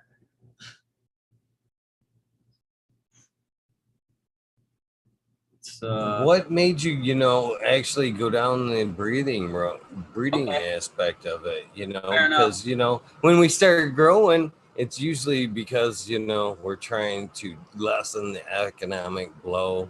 You know what I mean? Or there's some of us that did it for financial reasons that became medical later on. Right. Thank goodness for the Michigan medical program. I will say yes, sir, my man. Yeah, I mean, I have a family that, and some really old time friends that I've seen the production route and that whole aspect. For me, it was, I still have my day job, so I don't really need to kind of, produce production outside of myself usually, or who I need to supply for medical reasons. So, I don't really, get to see things on a massive scale. So that's why I pass around cuts to try to see beauties do their thing on a beautiful end for big time people. I brought up Rabbit Hippie and their crew, and I also brought up my buddy who was working at the hydro store. Their crews definitely did a lot of production scales things and stuff like that. And, they would, be asking me, hey, man, you're looking for cuts all the day, you're breeding, find some stuff. Here's this, work with this, and things like that. And, they would give me a lot of cuts, and I would lose things because I didn't know what I was doing. And that's right off the bat where, they would give me cuts being like, hey, I'm giving you this cut because if I ever need it back, I want you to hold on to it. So if anything happens to me, you got the cut. And, because they're doing production stuff. So, they deal with bugs, they deal with things on a huge scale where like me on my small scale, I can really control a lot of that on the smaller scale at the time and things like that. So I was getting a lot of cuts. And then I got really into a lot of networks where people were doing seed trades and they were trading seed for seed, but I didn't have seed because it was a little before my breeding era. And when I did breed, I wasn't making enough to really share too much. I'd make, 30 or 40 or 100 seeds of a strand and kind of work with that and things like that. So when I got into this network of trading seeds, I was able to trade for glass, and people would give me bulk seeds of so many varieties. And at the time, I was like, oh, I want land races. I'd pop some land races and be like, oh man, I can't do land races. I and I didn't know. And then I would get oh, mango, and I'd be like, man, this is literally like so indica and like leafy. And it's like, well, yeah, that's a freaking 20-30-year-old strand where that was what it was, and things like that. So I had to really learn about all this different stuff. And as I was making a lot of the seed and stuff, and I had all these strands I was making, I was just sitting there like, man, what am I doing with all this stuff? So I had I was feeding people with seeds, just to run their stuff. And I got a buddy of mine into breeding too, who's no longer with us. His company name was Beyond Top Shelf. He was another Michigan cat who was doing some breeding at the time. And, we started kind of at the same spot because we were trading a lot of cuts. And I ended up meeting the rabbit dude, and he gave me the Black Russian stuff. And, I would be going to his spot a lot, and he would be telling me a lot about the different genetics. So between all that, we were really trying to push things out. And I was mostly making seeds for myself. And then I was under the handle of Cannabis Safari for a long time. And then one of my buddies, one of the glass blowing guys who works with the Stank Breath crew, who just recently won a bunch of Michigan Cups. They've been doing some kick-ass work. I love that cut. But going back on, he was like, oh, slap it together, and then it turned into Cannafari. And my whole original idea and what I'm trying to push here is, we're in our little grows and stuff, and we do, what we do or whatever. And a lot of this stuff, it's every company or person out there pushes their seed out. They name their strands, they have this whole idea. And my thing is we're you know, where you're looking at this like safari of cannabis, and it's all these different varieties of plants that we enjoy, and we're literally hunting them, you know, from seed and trying to find what we think's the best, or getting them from each other, taking photographs of them, and really just like having this whole like connection with them. And to me, you know, I really like that kind of vibe. And some of my favorite companies when I first started, you know, looking into like a lot of, you know, I was looking at strands for a long time, but then I really started looking into the breeders themselves and what they were doing. And you know, I saw, you know, so many different companies, and one of them that I really liked was you know, Alien Genetics. They were naming it after all these alien strands and all this cool stuff, and just kind of being free with it versus being like, this is OG Kush, this is, you know, from this area Kush, or, you know, whatever. So, you know, and that's kind of going back to the artist or, you know, creative aspect. You know, I'm just trying to have a little more fun with it, get a little more creative with it, and unique in a sense, and, you know, push out more art with it. So, as people kind of get their gear and whatever, they can kind of have a little deeper connection. And, you know, I want to really, you know, do pheno hunts where, you know, people get packs of, you know, we're doing the rhino, white rhino cross expedition, and whoever, you know, had the best feedback and, you know, share the best pheno back or whatever is going to get an awesome glass rhino rig or something, you know, cool stuff like that. It's a little different than the norm. And, you know, I want to get other people involved. Like now, you know, we got Eagle here and you've had me on. So, you know, I want to do a giveaway with you. And then, you know, later down the line, you know, I'm going to try to get some gear into your hands immediately, but maybe down the line, you know, you'll find something you like or whatever. And, you know, who knows where it goes from there, you know. And, you know, my whole thing is the community aspect is a beautiful part, because, you know, you don't just get a pack of seeds and it's there, you know, you have to still hunt them, and, you know, you debate if you keep the clone or not and all that. You really do build a connection with that, you know, cultivar or strand. It's awesome. I'd be honored to run some stuff, you know, just if anything to help support another Michigan breeder, because, you know, I like to help out, you know. We talk about that a lot, you know, and helping each other out here in the community. And, you know, nothing better than out. Man, Michigan grows, there is some amazing fire that has come out of Michigan, bred out of Michigan. And I'd like to see more fire come out. And they're talking about how impressive your list is so far anyway. So, you know. Yeah, let me give you some feedback on this. The Pug's Breath was a clone that was given to me a long time ago, 5-6 years ago or something now. I don't know, so long ago. And I didn't know much about it, ran it. It was the first plant that turned black in my room ever when I was collecting and doing stuff. And I was like, man, this thing's off. And it smoked fruity pebble gas, like so awesome. And I loved that clone for a long time. I remember, you know, the last couple of years I had with it, I was doing as much breeding as I could because I loved the clone so much. And then I ended up, Romer, who made the Pug's Breath, he got it originally from Gage Green, and there was a lady who made the strand. I ended up, through a mutual friend now, got a pack from her of the Pug's Breath and was able to pull a male and some stuff. And it's at F3.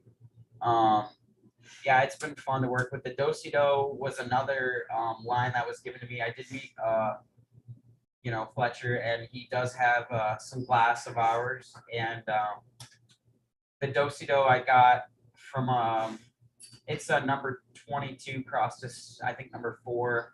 And I also had the Dosido clone for a long time. And yeah, I did a bunch of breeding with that. And I really, really, really loved that OGKB smoke for a long time. So I wanted to really bring out a lot of OGKB crosses all at once. So the Dosido and Pug's Breath both have the OGKB as a mother parent there. And if you guys want more information on that clone or all of that, there's so much information out there now. And it was a little, for a while, not out there, but it is now. And it's really beautiful smoke.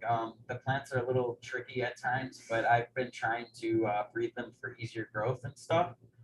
But man, you know, once they get out of that little trickly seed stage because the OGKB aspect, they grow just as normal as anything else with very beautiful characteristics that are interesting. So yeah, I work those strands easier to grow and things like that, and then cross them around to some of my favorite clones as you see on the list here. And yeah, I mean, I wanted to really hit a lot of aspects with it. They're all really limited, very limited. They're all 5 packs and cheap because I want to get them out there versus anything. As I add to them and do things like that, I'll kind of make bigger drops. So it's the whole thing. Yeah, it's really fun just to see it all go out there. Major General 420 Army was asking in chat there, how many seeds do you have to pop in your opinion to get that keeper pheno? Like 2 or 3.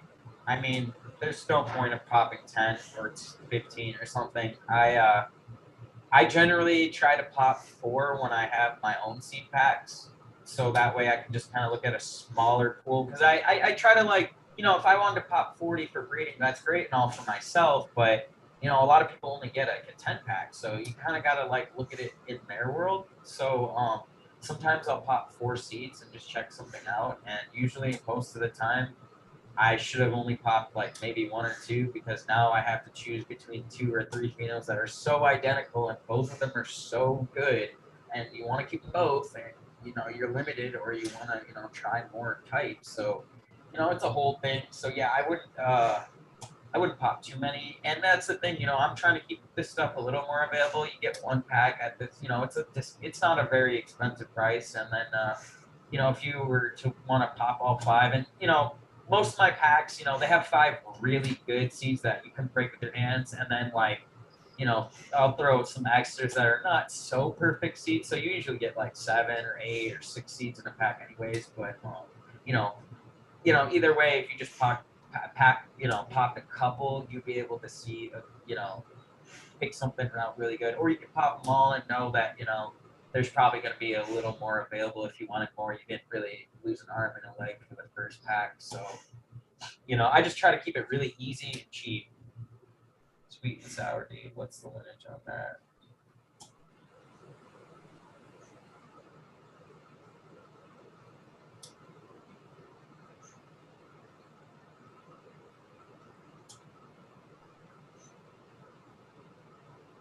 I don't think I've released any of my diesel crosses yet, but I do have some. If you were looking for something more diesel, I would go for the Mama recrosses. The Grateful Brother is a sour diesel Happy Brother cross to the pugs. I do have some sweet and sour diesel seeds that I'm going through, but I've been trying to go look into more of the sour end of stuff, because I've collected a lot of sour diesel from people, but it was sour diesel from this company, sour diesel from that company, sour diesel from this old guy. So I'm kind of just labeled them sour diesel line A, sour diesel line B, sour diesel line C. Did certain amount of phenols of all of them, and just kind of check them all out and see which one's the most diesel in my eyes. I've definitely smoked a fair share of fucking diesel. I'll tell you that much. So let me politely stop you here and give you some props right off the bat. Right off the bat, I'd like to give you some props. Because anybody that's kind of wide, that's one thing I like. One of the few things I super really enjoy about being on air every day is, and shit that I say is on record. You know what I mean?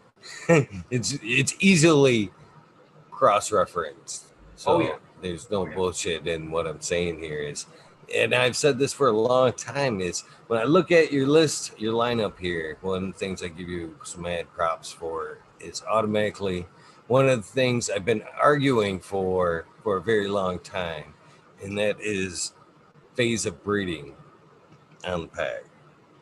I want to know right off the bat lineages, phase of breeding. Are you selling me F1s, F2s, 3s, at 4s, stability. You know what I'm saying? And a Yeah. lot of people don't offer that shit. So when I seen your lineup and I seen phase of breeding, I went, and we haven't even gotten deep into, breeding talk. I thought to myself, ah, you know what I mean? That little sigh of relief of, some quality working. So, shout out to you on that aspect there. Yeah, So, thanks, man. It means a lot to me. It's hard to say that every seed you're gonna make is gonna be perfect. It's like breeding is like it's work.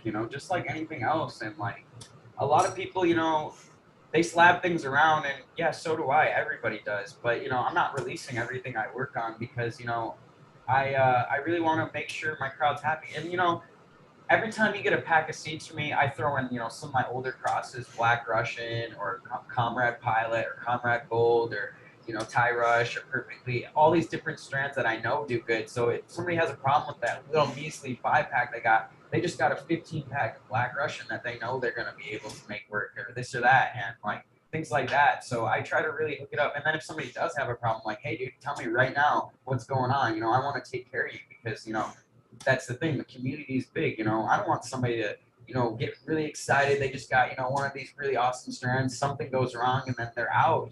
That sucks, man. I've been there so many times. It's what got me into breeding, Yeah, and I appreciate that. The only place where so far that my opinion differs from you, and again, this is conversation that don't mean shit. You know what I mean? I respect your opinion. We're all entitled to whatever. I'm not trying to preach my opinion to anybody, but this is where my opinion differs on the. I heard you say you encouraged a lot of the breeding, and I do too, to an extent. If you're going to be serious about it, I encourage it. You know what I mean? If you're going to keep it to yourself and it's for sustainability. Yeah, I should Yeah. have more little, yeah, make seeds for yourself more than for the public is a kind of a good thing too. Yeah, you're absolutely correct. I've seen people, push seeds out that, they should have probably maybe taken a look at. And, it's happened, I've had a strand go out to the public and it was next to like a cherry pie. And that cherry pie is known to, throw natters out there. And, it got into like a strand a little bit. And all I did was just hook up anybody who had problems because I had, more than half people who didn't have problems. But the couple people who did, I was like, whoa, like you're the only people that happened to. But, I'm still going to, figure it out for you and, hook you up. And I sure did. And, I found out, it was probably a grower problem versus anything. But, hey, I'll take the day, I'll help someone out, it's okay. We can figure out what's going on in your room. It's not a problem, And this is the one that, so these are part of my arguments here about the the careful breeding programs, and just if you're gonna breed for yourself. Well, if you're gonna just play, sustainability, keep it to yourself at least until you've got something that you feel great. But then again, when you're labeling that, please, label it appropriately. This is my version of the sour diesel. Hopefully you've got some better information of this. This is my version of such and such as sour diesel, and they're pretty much at this point their rendition of somebody else's sour diesel of their sour diesel, just kind of like you said, because things are, this is where I'm kind of falling out on the breeding encouragement side. And again, this is where if you're doing it proper, like you seem to be, fucking balls to the wall, do what you got to do, because you seem to be doing things right. But this is for the most part, and we talked about this with clones, kind of the honorable passing of clones, and to be able to check back and be able to go, I know that's Eagle's cut of 9-pound hammer because he got it. Check back with him because he got it from here. This person, they got it from them, and he should know. That was, you know what I mean? Yeah, and that's the thing here. That was so key. You know, you get a clone and you don't know where it's from or this or that. You know, you put that out there, you might have just ruined up the whole lineage, this and that. You know, and that's the thing. You know, you ask me about any of these cuts I have, I will literally tell you the whole background down to the teeth because it's important. I think, you know, if you're gonna grab a cut from somebody, ask them all they know about it. If you're getting seeds from somebody, ask them all they know about it. You know, I was getting seeds from a lot of these old guys and all they could tell me is, you know, this is that, whatever it says it is. And I'm like, that's all you can tell me? And, you know, I'd pop them and I'd be like, what the fuck is this? And like all this different shit. And like, you know, there was a whole like curve that I had to find out. And, you know, that's the thing. If you're not, you're right. If you're not willing to go find out about the genetics, don't do other people injustice favors, you know, like, somebody just asked, oh, you know, is that Docido males or pug's male? You know, I got everything really specifically listed. You know, if it's crossed to pug's breath, it says it's crossed to pug's breath. If it's crossed to Docido, it says Docido F4OP, which is an open pollination between two males I couldn't decide between because, you know, when I got to the F4 part of the Docido breeding, you know, I narrowed it down to, you know, you could pop 5 seeds, 10 seeds, a bunch of seeds. You're only going to see these 2 phenols. And that's really, you know, a thing, you know, and people always ask me, hey man, why aren't you releasing anything you got from the ChemDog crews? Like, you know, those guys, how come you don't, release any ChemDog crosses? Or how come you don't release any of the Starfighter work you do? Well, you know, ChemDog, you know, was a bag seed. And, you know, if you don't know about ChemDog, you don't know how to grow it right, you know, it's going to hurt my it will throw natters. They won't, you know, seed up your room, but there'll be natters there, and you're gonna come back at me.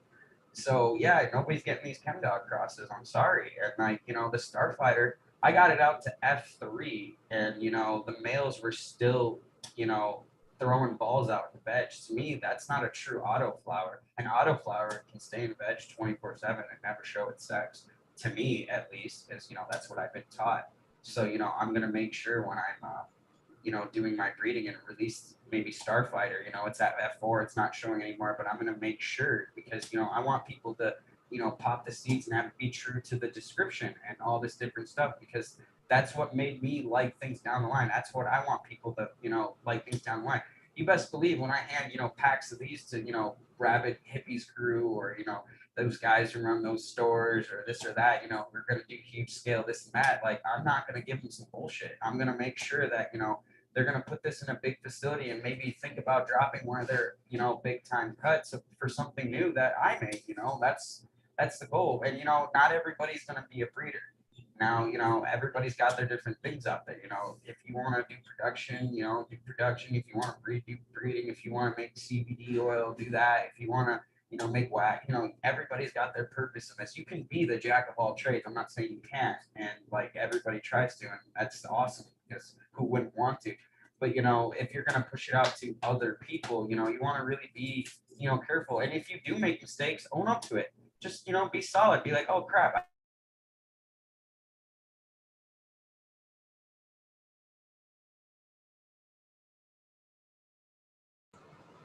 You still there, Canna? Hopefully we didn't lose you. Cannafari. Man, what a great episode so far. I really like this guy's overall ethics, both in growing, breeding, and life so far. And hope I didn't lose him. Cannafari, are you there?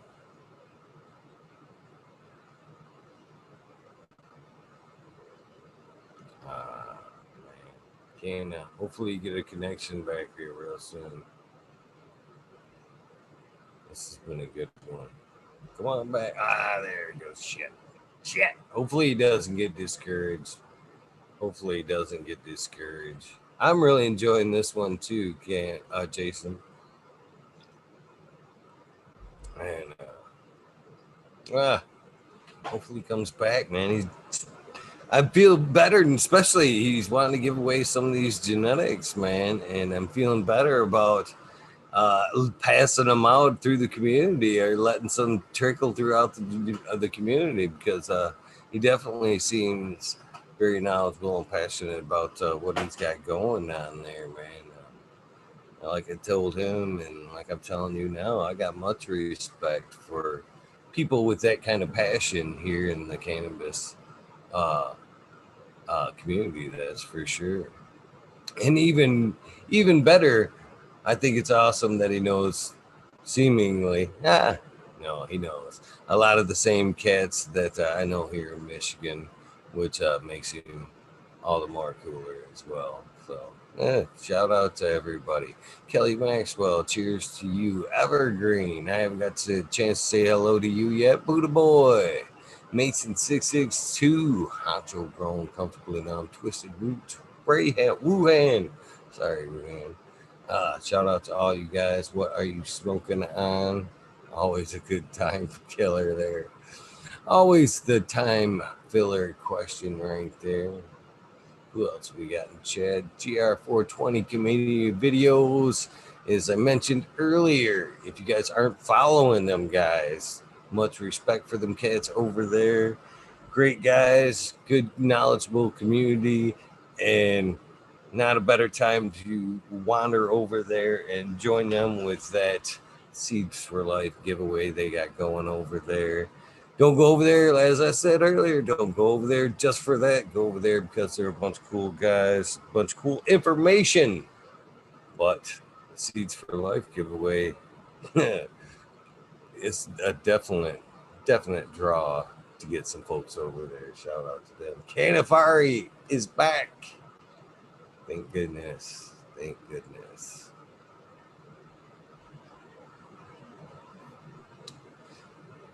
Hell yeah. Please do not let the internet discourage you, my friend, because myself and Chet has both expressed what a great night and episode this has been thus far. Hey, no problem, guys. I'm back, right? We're glad too. We're glad, man. This has been a fucking awesome night. Oh, just wait. I see that the people keep going up, so I think maybe we got to run a giveaway soon here and hook one of these people up with some seeds. That would be awesome. That would be awesome. That's one thing that another thing.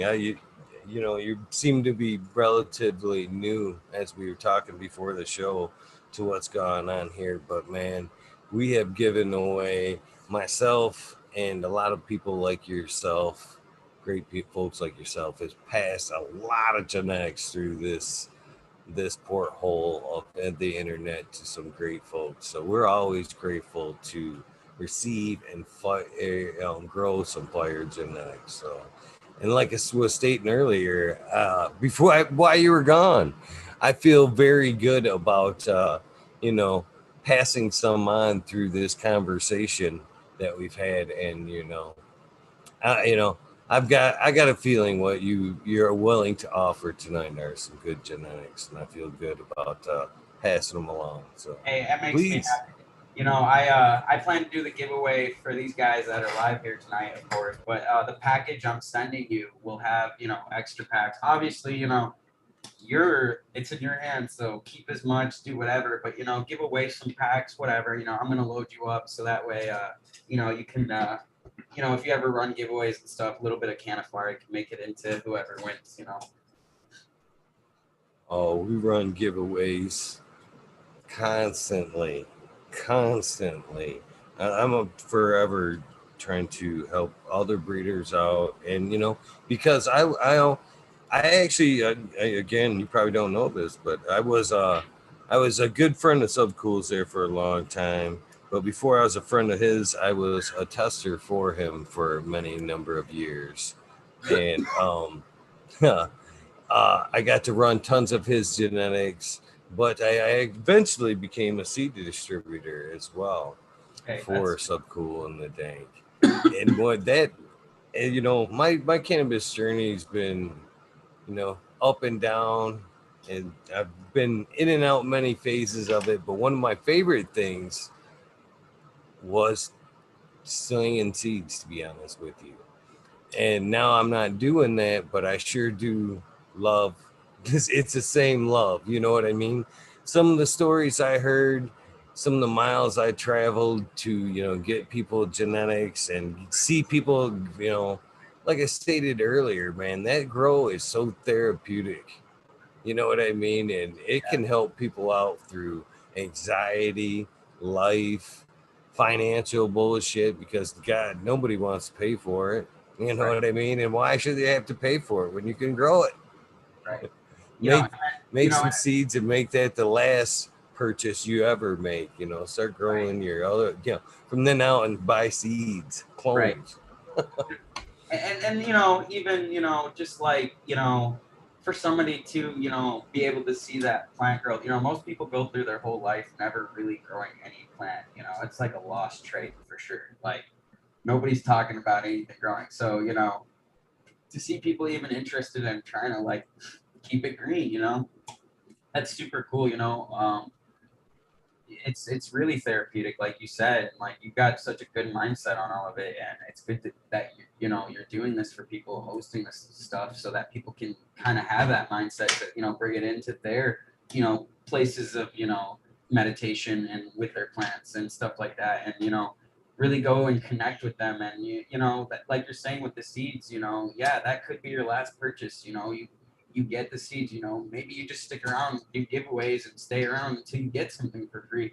Or maybe you have a clone that you cherish, you don't even care about anything else, and all of it is good. Seriously, all of it. And like, to see everybody being able to do this because, laws have come the way they are and things like that is really, really awesome. I encourage everybody to enjoy it and, have a chance to be able to grow it. And fuck yeah, we're going to give away some seeds for one of you guys.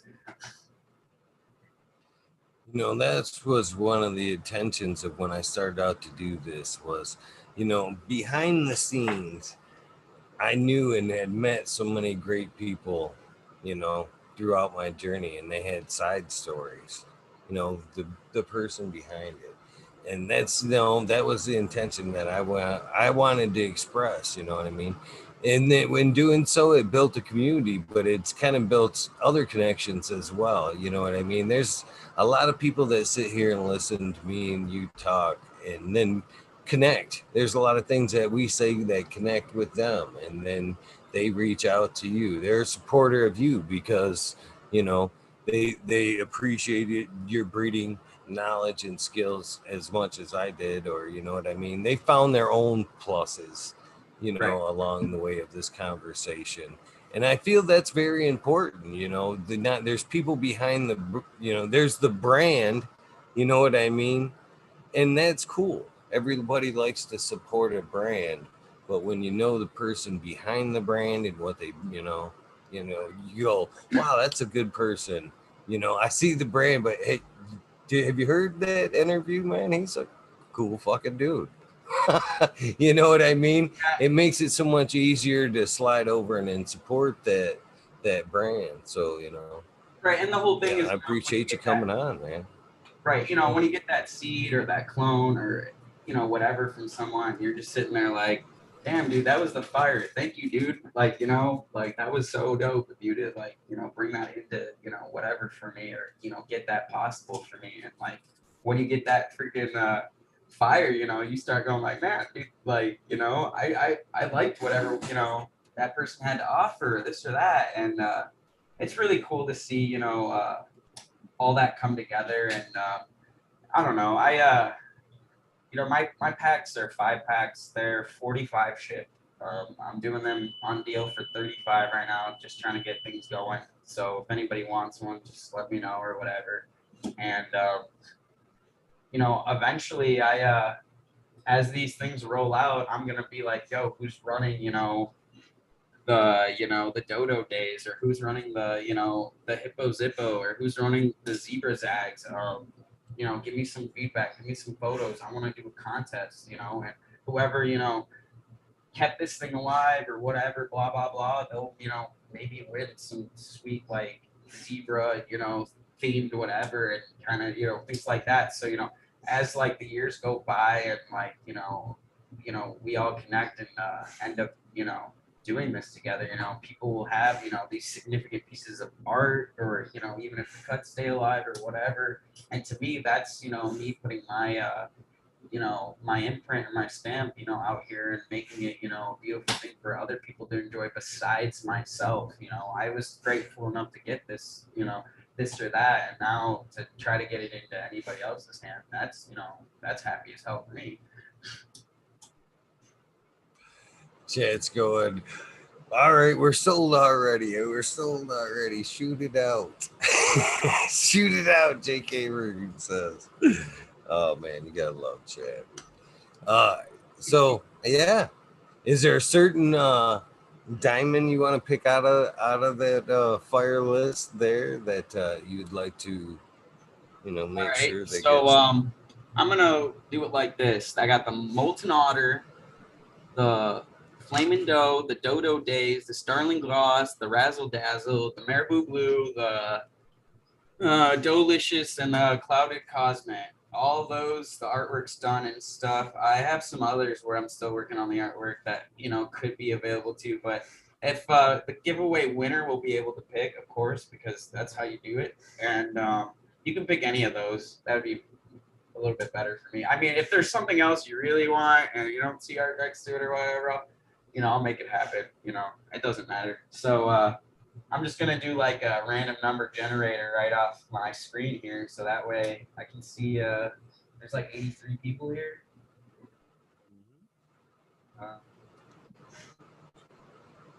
I was, but I'll keep it, And then if people stay long enough, I'll maybe do a Pictionary one later. So awesome. Yeah, I can see that they'll be staying. It's been a great night. Hats off to you, man. I've really enjoyed this conversation so far. And again, the giveaway wasn't mandatory, but man, I appreciate you helping out my chat and the viewers, man. That's pretty amazing as well. One of the old guys, and hey, no, thank you for having me, and thank you for being just so chill and doing this for everybody. I mean, I'm just one of the guys coming on, and my little spread is just another notch to help the community grow and everybody learn. It's just a whole helping factor, however we can do it together. And one of the old guys I originally met, he was running a lot of seeds, making seeds, and like keeping things alive, like so many genetics. And he would say, man, back at my time, people threw seeds around, just gave them around to each other, and taught people everything. It was like Johnny Appleseed everywhere, drop seeds everywhere, that whole ordeal. So, I try to always leave some seeds on my trail. Like, if I'm at the Cannabis Cup or this or that or anything, or I go to some clone event or this or that, I'll literally drop packs in a trail as I walk around and just like see who picks them up and, whatever. Cause it's, it's all fun and games, right? Like, man, is there any way I can pull up this list and like see everybody that's in the thing, or it doesn't work that way? Chat, yeah, you should be able to. Well, I can. Yeah, you should be able to just do a side by side still. I can enlarge. This is what I'll do. You should be able to bring up chat just like you had it. Okay. Okay. I gotta open and it then up. I'll spotlight you, so that's all they see. So it'll make your screen, the first. Okay. The only thing they see. If I can't pull it up, I'll just have you pull it up, and then when we get that number, you can just count down and pick whose ever name it is. But yeah,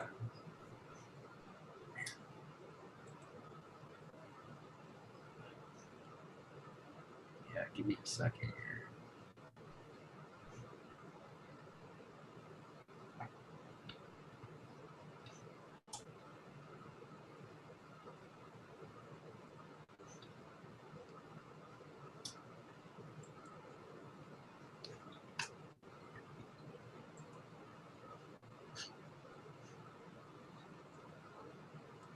Seeing 80 right now.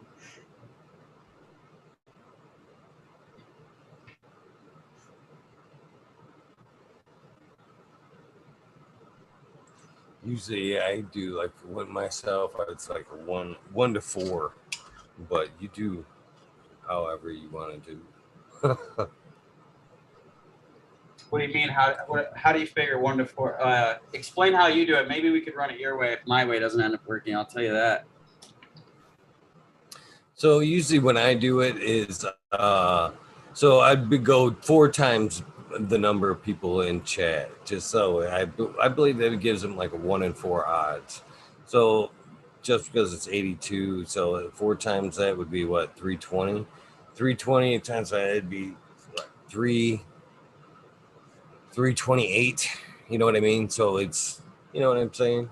I mean, if you want to just So it'd be, if you want to do it your way and then pick whoever the winner is, I could just have them send me their info and stuff. So that way, you know, it works. I dig it. So this is how but we'll do it then that way. So normally how I do it is the 1 and 4. They get one guess only, unless they see their number in chat, then they can guess again. Basically, you can in Zoom, there's a chat. If you on our Zoom screen, they'll say chat, and that's a chat just between me and you through the Zoom. You can go ahead and pick a number and send it to me. That way there is some type of, you know, two-way verification. You know what I mean? Fair enough. And then whoever either hits the number close enough or either right on or close enough usually wins. So that's a perfect way to do it. So that way they can just slam their number onto the comments and whatever. Yep. I like that. And then first come, first serve. You know what I mean? And numbers there.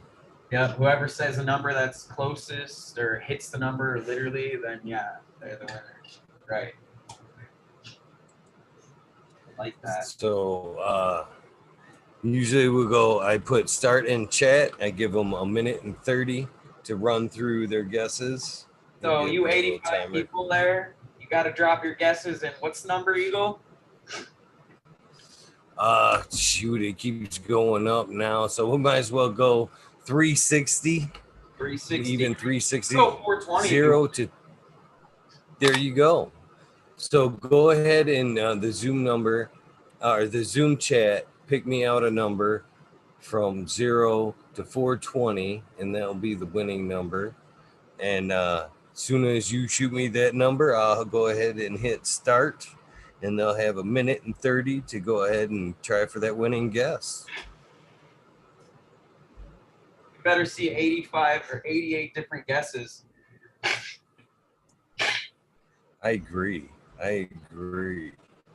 For a half a second, my heart just stopped. I thought you were like dishing out the number. I was like, no. It's happened. I already made my mess ups for the day, man. Before this thing even started. Dude, I almost did it the other night. I was giving away some t-shirts, and I almost did it myself. Just blurted out the number when somebody put it in.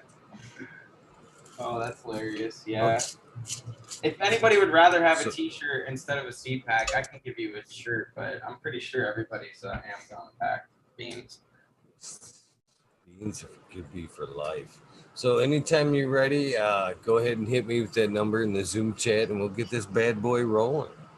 Yeah, pick a number out of 420, any number, whatever number's closest. So just, you know, pick your guess. It's going to be random.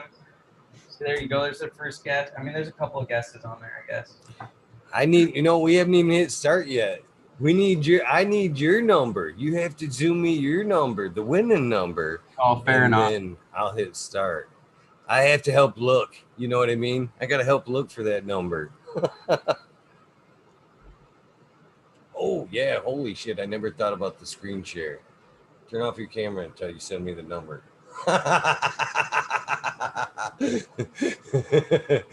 That could be, yeah, I never thought about the screen share aspect of it. That's fucking hilarious. That could be just as tragic.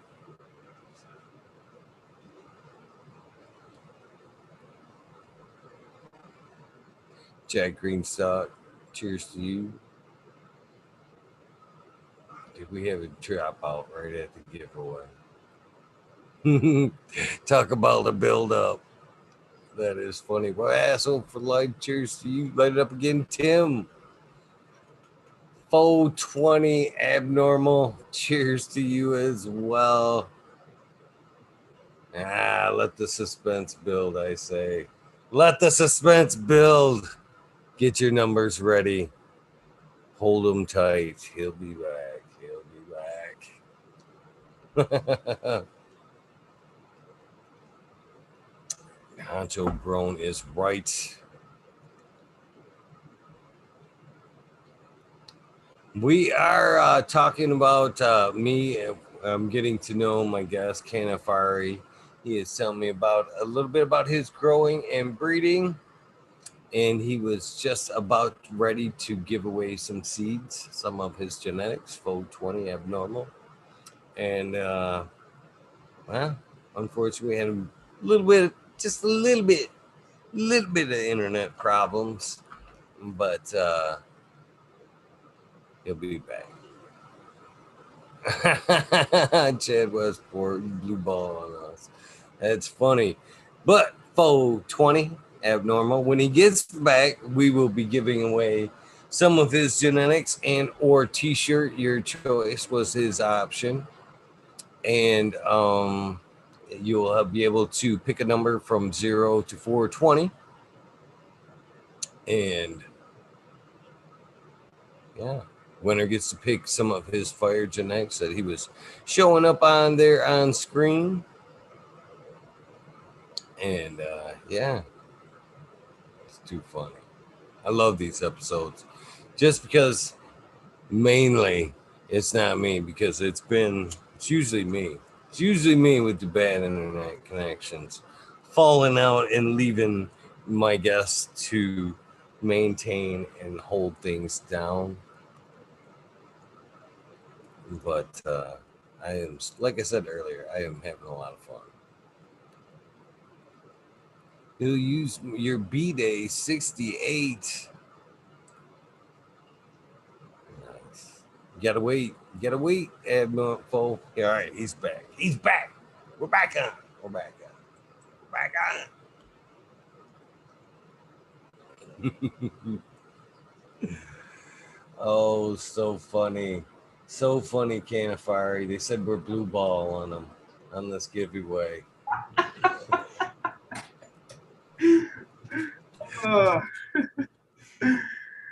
Just everybody's ready, and then boom, I'm just gone. Yeah. So I opened it. Without, maybe this is how I'm kind of thinking. Maybe you can maybe shut your camera off and send me your number through the Zoom, so it's not like screen shareable. You know what I'm saying? Okay. And then fire up the camera again. All right. So I just gotta turn off the camera part, or? Yeah, you can turn off your camera because you're screen sharing. I don't want it leaked. And then through the Zoom chat, you can. Oh, what do you need to? Hold on, I can let you screen share. Trying to screen share, but what I need you to do is right along there where it says chat. First of all, before you do any of this, because I can see you plain as day. That chat right next to screen share, that chat is how me and you can communicate. Oh, okay. But before you screen share, you know what I mean? We'll go over to the left there. You can shut your Zoom camera off right there where you see the mic and the camera. You can shut that off. There you go. Now it just says Cannafari. You can in chat send me your winning number and we'll get this bad boy running. All right. So I got a direct message in the chat there. Yeah. If you want, I can say hello to you just so you know that's the chat there. Only me and you see that. All right. All right. And moment of truth, drum roll. Okay, as soon as you pop it up, only me and you will be able to see that number, and I will hit start in chat, and you can fire up your camera again, and we'll get this thing going. I got it. Okay, here we go. You guys, good luck. There you go. You guys got 1:30. One guess only, guys. If you want to throw up them strains so they can know what they're playing for, please do. See my screen again? Yeah. I do. We do. We can see them strains. And look at, you wanted 87. We got 94 watching. I think you're going to get all fucking 94. Holy shit. So. I hope so. You see them numbers flying? Yeah, people are about it. That's That's awesome. the way to do it, guys. That's I like it. I like it. That was way better.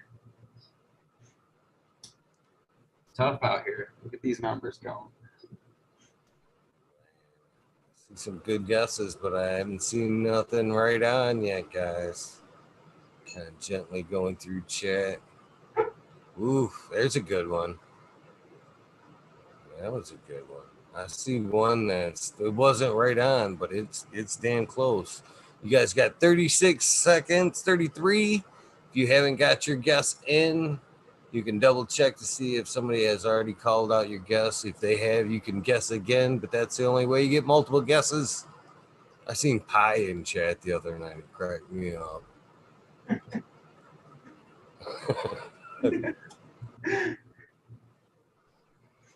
Oh man, we have one that is so close. We have 8 seconds left.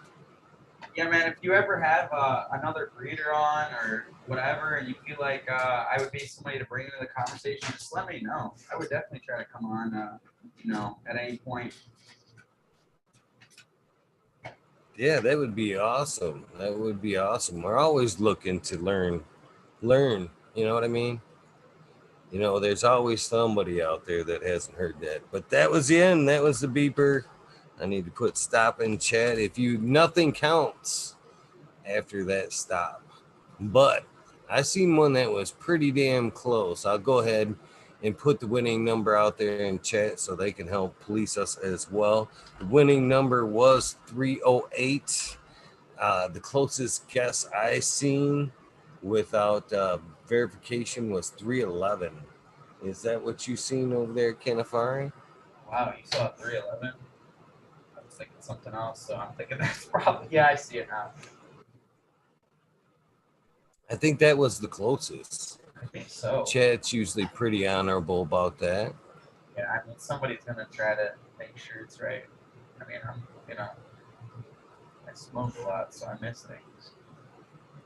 Right. It's a pretty honorable community. And actually, even when like I have made mistakes, you know what I mean? This is how great of a community we got here. I've actually had them winners, kind of hit me up and be like, I think you were wrong. I think this person won. And I was like, you know what? Because you're cool and you're honest, you both fucking win. Yeah, right. That's the way to do it. I mean, there you go, that way, you can at least hook up however it was right or whatever. I like that. But in this way, it looks pretty obvious to me. I think it was Burning Tree, Maine, with the guess of 311. Yep. So congratulations to you. Please go ahead and hit up Cannafari on Instagram with a follow. You guys better, if you're not following already, you guys, the 94 of you, I hope you guys are following over there. I know they've dropped your link several times in chat, but hopefully they're following along. Thank you, man. I love the fact that we were able to spread some love around tonight. I kind of like, every time I think about seeds and the thought of giving away free seeds for some reason, and I've got maybe it's the amount of psychedelics I have taken in the past, the microdosing I still like to do, but I always picture that scene in Christmas Vacation when the brother-in-law pats him on the back and he's talking about the Jelly Club, and he's like, Clark, there's the gift that keeps on giving. Yeah, year round. That's the way to go. And you bring up some good things, the micro end and stuff. I mean, that's all good stuff for sure. And it is too, man. That's the beauty about cannabis is, man, you go through them seeds, pop, pop, pop, pop, pop. You find that one that just fires all cylinders for you, and you can keep that motherfucker for life. Life if you want to. You know what I mean? I definitely ran across people that were like, man, this one cut, I'll never get rid of it. And it's like, super old, this and that. I'm like, why? And they're like, oh man, the history I've had with this, it's like paid for whatever, or they've like, you know, had it through like this and that. I mean, man, the guys who kept the chem dog pets, I mean, holy man, they got some stories. Pretty cool. Yeah, I don't know. I like hearing a lot of it. I mean, a lot of people have kept things through seed, you know. You know, I encourage, you know, a lot of seed pop and anymore. I was keeping a lot. I tended libraries more here soon, but I kind of wiped the slate clean with a lot of shit, man, just so I can, you know, start going through and popping shit again. And it sucks that we have numbers here in Michigan, man. I am so envious. I know it's 1,500, 250, 2,500 a year for that uh, unlimited Oklahoma. But man, if Michigan gave me that, that's to me is like a few weeks of work. You know what I mean? A side job, something like that, to be able to house everything I wanted to keep. You know what I mean? That's Wait, I didn't know that. That is so cool. What's up with that, man? Michigan needs to get on that for sure. Yeah, I agree with you 1,000%. so. What have been some of, you know, besides what you're breeding with and working with now? What have been some of the ones that since legality and, you know, growing's been a thing here in Michigan? A lot of amazing shit's been passed around. Like we've talked about Thin Mints, you know, the bee cookie. You know, there's a lot of fire, you know, that's been around. And them are just Michigan strains, which have been some for you that, you know, So, grown right. out or just tried. Yeah, that's a good one. I started really dissecting into like different flavors and strands through time. I have like a huge skunk collection of different sources of skunk that I've been looking into. I have a lot of chem and sour OG mix. That's another flavor category I look into. Um, Mostly a lot rallies into the chem OG sour area. I've collected probably that more than anything. But yeah, I probably got like almost every region of landrace I can think of. Um, and these are all, you know, in the bowl, you know, kind of thing. So I've and then you know, I've collected a lot of like different flavors and stuff. So after collecting all of them, I started doing work. So I started doing some like flavor work. I started with the purple stuff, like the Black Russian, double purple Doja stuff, because it was like kind of like the first like seeds I got in my hands that I was really dedicated to do work with. I did work with the skunk line.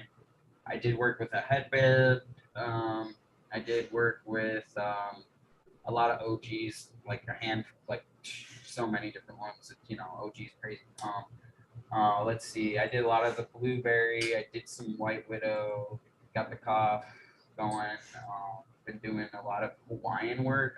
One of the buddies that got me into a little bit of this and that, he was doing a lot of his uncle, or at the time in the 80s or you know early 70s, was doing a lot of work in Hawaii, and those strands were making it to Michigan.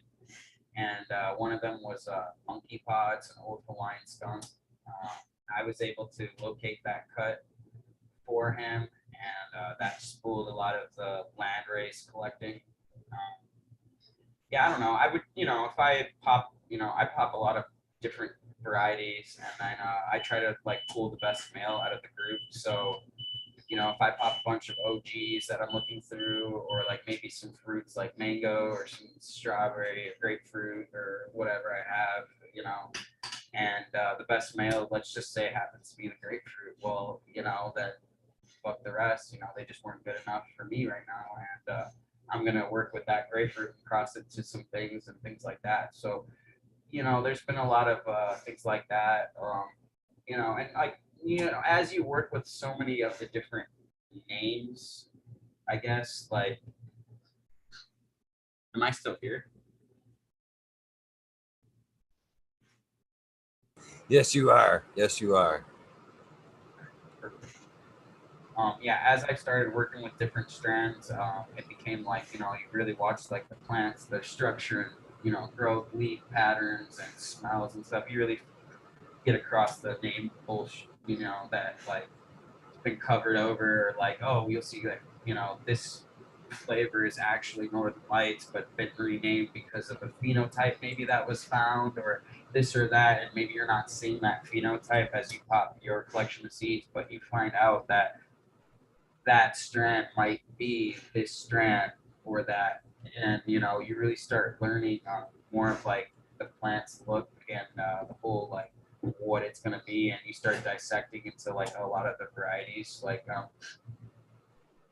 a good one right now would be like skunk and haze. People bring up skunk and the double leaf separation, and that being like a really unique thing to find if you're looking at skunks. And it's like, yeah, I get a lot of skunk seeds that have this double separation thing going on, and I don't see it with common strands, of course, and that's kind of like a big hinter if you do have skunk or not. But if I, pull out those double separated leaves and, I run them and they're all smelling cheese, then that's a cheese phenotype of that skunk. And, it's later than the fact of what people are looking for, which is a little bit earlier when it was that roadkill kind of vibe. Hopefully a future guest that I've been recommended by your boy Roy Boy, who's a friend and somebody else I have respect for, past guests. Faux 20 abnormal and 20 faux 20 abnormal. Sorry, I didn't mean to fuck your name all up like that. Would like to know if you know Silver Lake area. Do you talk to DJ Short or Motor Rebel or Green Rebel now, as they are both in Michigan as well?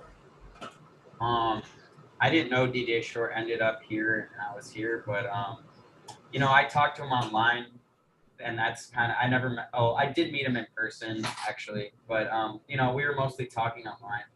So and so I don't know. I guess I'll just reconnect with them. I guess that would be an easy way. But yeah, that's cool. I do know Motor Rebel. I being linked up with some of the people up north there, I got to work with some of the strands that were going through their hands.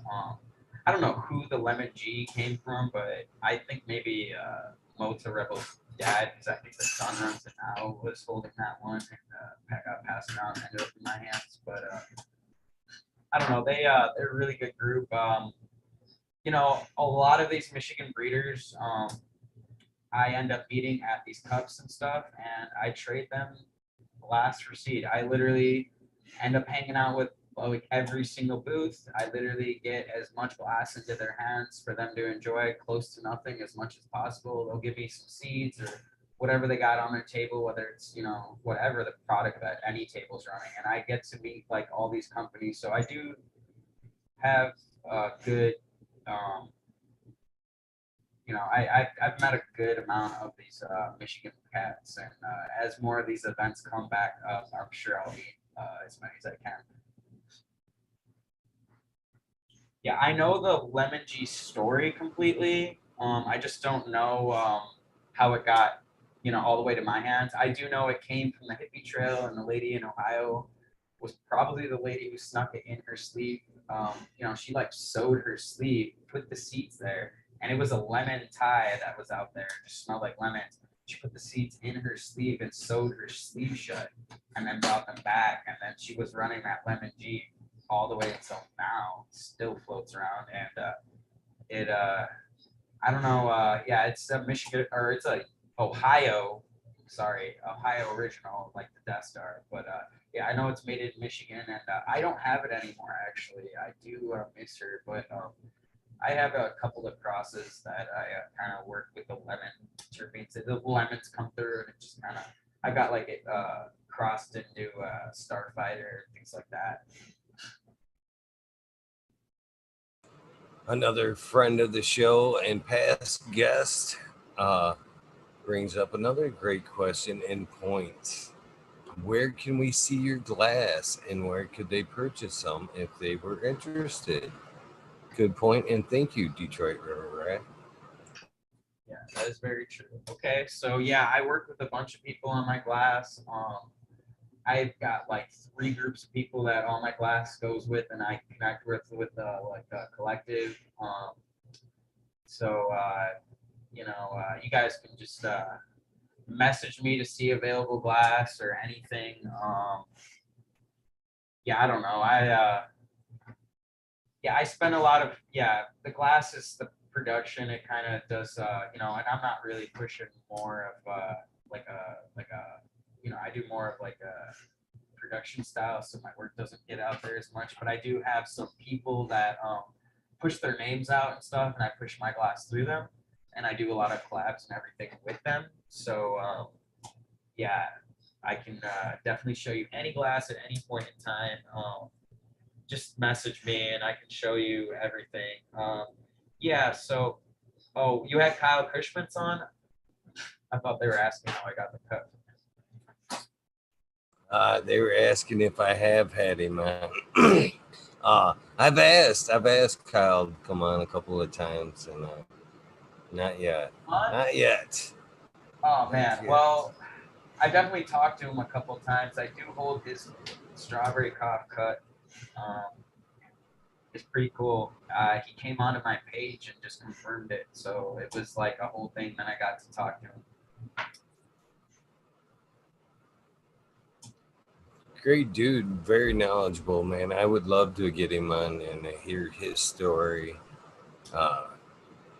Everybody's busy. I keep trying. Can only do what I can do. CJ Apple, cheers to you. Real quick, for the Lemon G people in chat, if it doesn't come out super fluffy, like it should be the most fluffiest shit you've ever seen in your life, and it should be like just lemons, like such lemons in the taste, the smell, just so lemon, like, and I'm talking like straight lemons, and it should be really, really fluffy, like fluffy as hell. Yeah, man. Sorry. Oh no, I'm sorry. I told you in the beginning you were the guest. You should have the first right of, first word here. I was just gonna say, as far as the glass production, I appreciate, like I said earlier, the artist aspect of blowing glass. So if the pieces are more limited, and I appreciate that, to be honest with you. Somebody that takes time and puts out just exactly what they wanted. The image, you know what I mean? I'm pretty sure most people are wondering about the Grateful Dead steelies I make, and some of the Sherlocks and stuff. I definitely have all that stuff available. If anybody wants to see pictures or all of it, I do have it all. It's just I'm just like not, the whole branding and all that stuff is kind of new. So, I'm just kind of working on all that kind of stuff. And thank you a lot, man. Your words mean a lot, man. You make me really feel like I can really push all this stuff, and people will just enjoy it, and it's a really good feeling. Yeah, of course, I encourage that. I want everybody to know your full range of talents. You know what I mean? And that's what this thing's about. So please feel free to show your glass, your genetics. That's part of getting to know you and what you're passionate about, and where cannabis has led you. So it's an open forum when it comes to that shit. Giveaway winner, you'll get a piece of glass in your package. And real quick, I forgot to let the giveaway winner pick his pack, so we should do that. Right on. Well, I will. If you can now screen share. I gave you the power to screen share, so you can actually bring up a nice, you know what I mean, full screen menu. Just go over there to the green arrow, screen share, whatever your menu. Boom. They'll kick us both off. Put us up. There you go. Beautiful. Everything is on screen now. Well, now I can zoom in if you guys. Maybe that's too zoomed in. So, Burning Tree Maine, please pick out one of your strains and go ahead and drop him a DM on Instagram. Cannafari. There's two of them. He's the 10K. 10K, not the two. Both of them. I had to make a backup. You okay? Okay.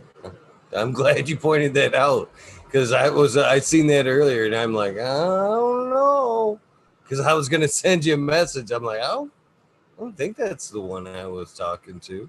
I had to go back over to my other account to make sure you were the same guy I was talking to. So I'm glad you pointed that out. Yeah, the other one's pretty fair. I honestly use the other one to follow more accounts and stuff and like check things out. Like, people have traded and stuff, to just kind of keep a, hey man, how's that doing for you kind of thing or whatever.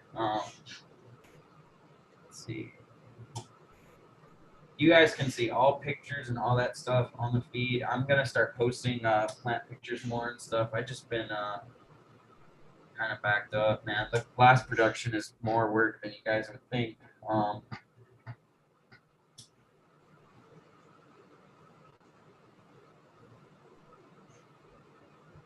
So what made you, head down the glass road, to be honest with you?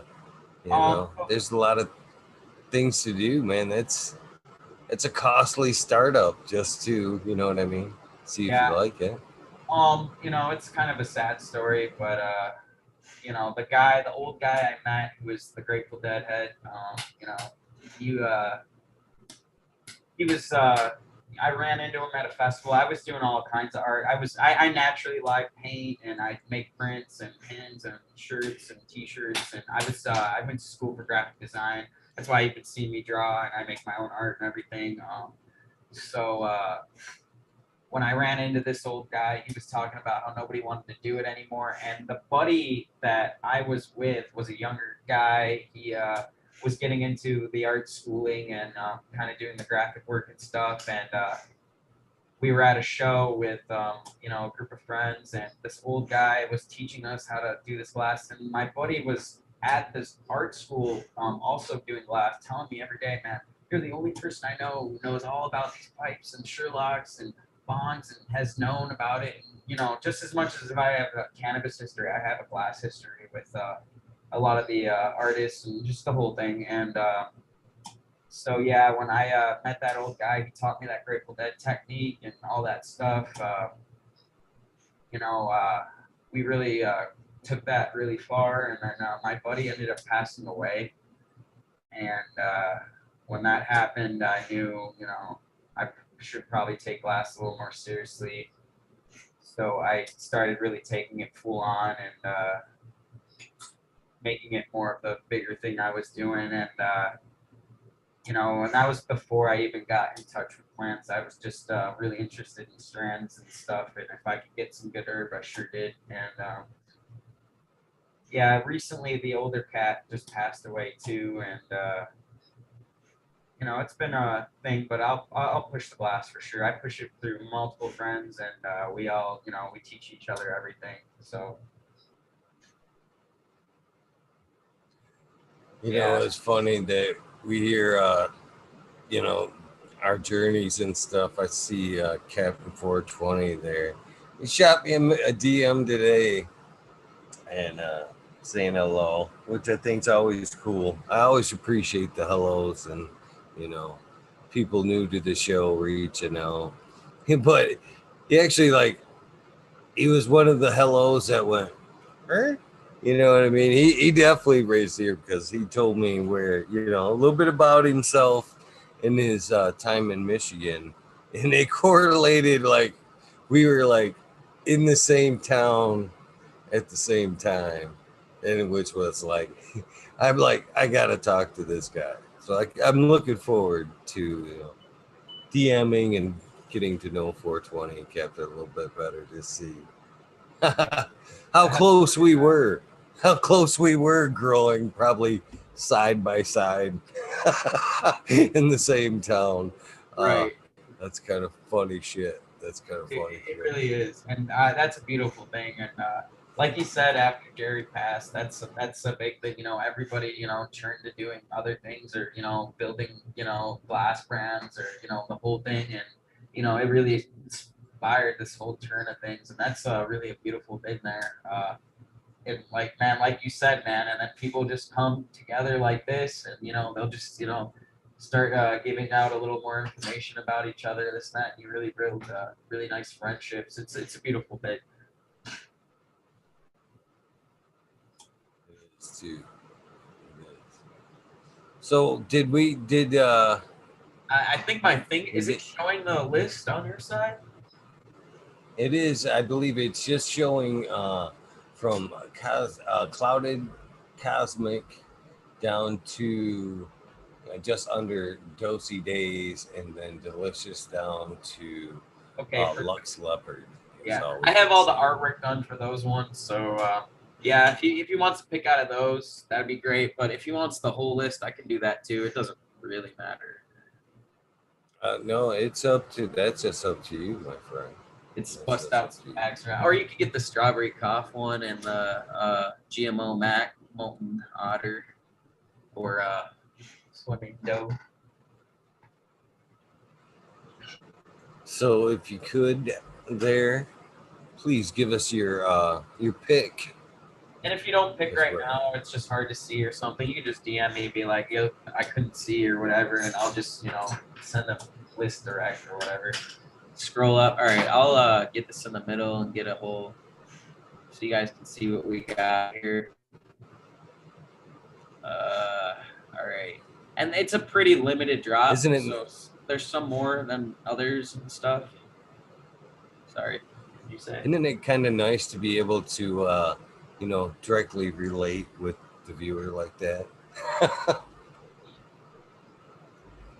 That is the site link, but man, I haven't updated that thing in forever. I think I was on there the other day and threw some up there, but you know, I haven't updated in a long time. So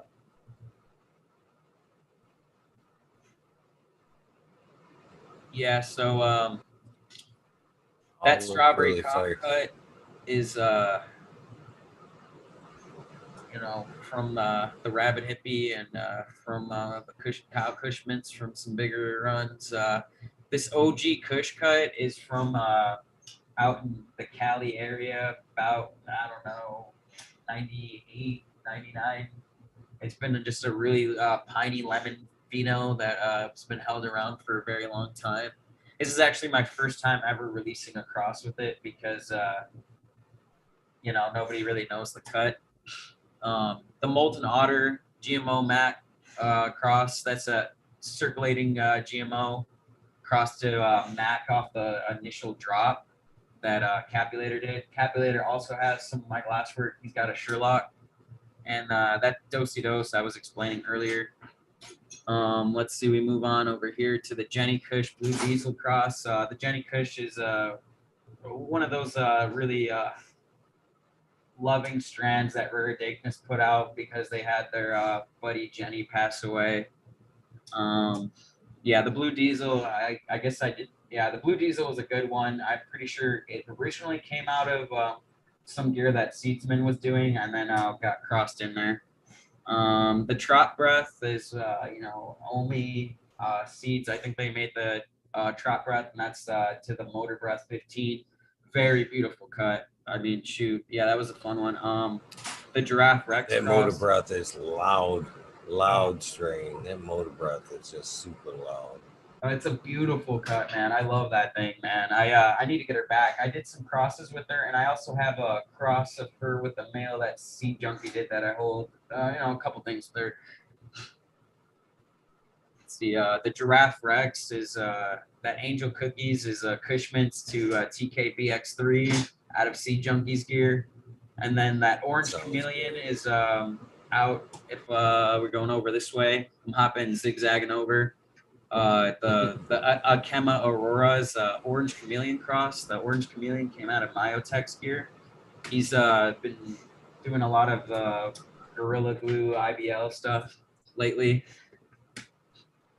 The Hippo Zippo is a Gold Fighter cross. The Gold Fighter is a kosher cookies cross to Starfighter, and the Starfighter comes from Alien Genetics, and the kosher Kush was a OG cut that DNA Genetics had around here for a long time. And also have that same Gold Fighter crossed into Pug's Breath for the Zebra Zigs. And then we go into the Crumpets, which was released by Cookie Fam, and then F2 by, man, I forget his name, but that's a Cookie's drop there, cross to the Pug's Breath. I also have that Crumpets cross to the Dosey for Kudos Kudu. And then the Grateful Brothers, somebody was asking about earlier. I have those both crossed. One's the Gazelle Spell, the other one is, that's the Crumpets cross. The Antelope Hope and the Impala Impact are the Grateful Brother crosses, and those are Happy Brother crossed to Sour Diesel, and then I'm pretty sure crossed to whatchamacallit, and it's either Cement Shoes or one of the OGKB crosses. I'll pull that up for somebody if they want to know a little more specific. And that was a Michigan breeder who made the Grateful Brother cross. I just found a really, really nice vino that chunks out silver and pulls out some. It's really gassy. It's a really nice vino that I've been holding on to. So that's the first time I'm releasing crosses of that. And then the Mama Ree's headband to Mango Puff, which is a headband. It's a whole headbandy mango thing. And that one's crossed to, both of different males. And then I got the Snake Breath that I was talking about earlier crossed into both. So yeah, I could keep going on. It gets into where Go ahead. All right, fair enough. So then the Snake Breath crossed to both of those. So the Snake Breath is a very gassy strand. I wouldn't recommend it for somebody who's got like smell kind of worries, because if you put it in your car or anything and you leave it for even like 10 minutes, it's going to smell for days after. And it's the spooky cut labeled there because if you smoke it, it really gives you that paranoia creeper vibe that like you were just scared shitless. So it'll make you not feel too comfortable. So really strong stuff though. So if you don't only take like a hit of something and you want to make sure it's going to work, those Snake Breath crosses are good. And that's the Hypo Hyena and the Cheetah Creepa. And then going on to the Wow Stritch, which I'm pretty sure got a name change, but it's a Banana OG to Maui OG to the Pug's Breath. Very, very, if you're looking for something classical that's really banana terpenes and grows like an OG, which grows like shit mostly. When I mean shit, it means like a straight up plant going straight. You got to top it a bunch of times. But people love that for scrogs and stuff. And if you're looking for an OG, this will do it. It yields crazy. It grows super fast. It's easy to trim. I mean, it's got a lot of features people love, but a little bit harder to grow being a Maui OG cross. But I mean, I'll tell people how it is versus not. And then the next one is Nightingale Glory. It's a Night Nurse to Dosey-Do cross. This is a very, very tight and true stem.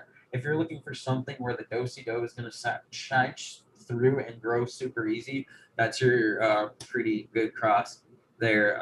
And then if I go up to the Lux Leopard, it's luxury, leopard kind of ordeal. The Kosher Cookies was made by DNA and it wasn't dropped very widely, more to like specific facilities and stuff. And that one was a very, very silver pheno, very indica, very, very danky gas. Then we go up to the Dodo Days. It's Moonshine Haze to Ghost Train Haze, and then to the Pugs. That one is rare dankness on the haze aspect. And man, if you're looking for something hazy, but like really modern day, easy to grow, like not some like hazy bullshit, man, that's your hit. And man, it's super like tasty, gassy, flavorful, a lot of packs in your bone.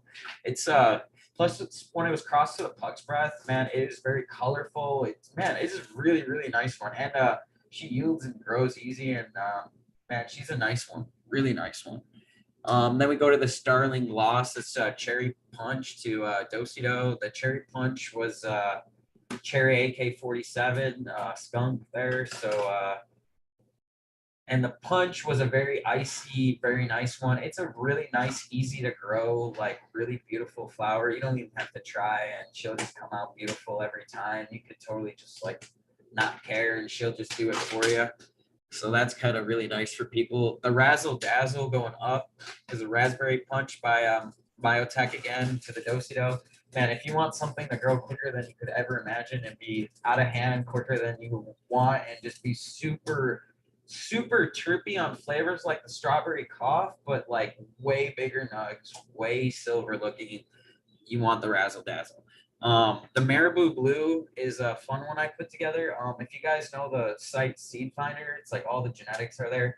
They really are really cool to me, and one of the nice people I've met and ran across. They really like that Blue OG. I was able to, and that Blue OG is from G13 Labs, I'm pretty sure.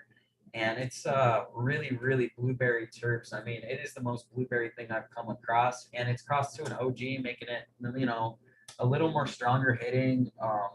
It's like blueberry muffins that cushy out, very relaxing smoke. And then we'll go up to the Delicious, which is bubblegum do-si-do. It is bubblegum like you would know. It's the indica phenol that goes around. So it grows really short grow and reeks of bubblegum in the bag to the smoke, and especially to the do-si-do, man. Anything crossed to the do-si-do, it turns it silver and red. Anything crossed to the pug's breath, it turns it really like gassy pebble, fruity pebble, black, like leaf looking, really icy plant.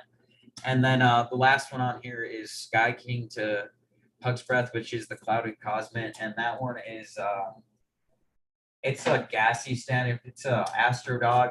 Sky King was made by Dinky Dankster. He's not really talked about too much, but he has a lot of the original Chem stuff, and he's an older cat that's not around too hard. But he made the Sky King, and it's a very alien OG Chem type of thing.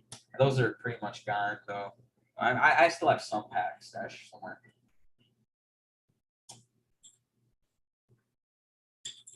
That's a pretty impressive list there.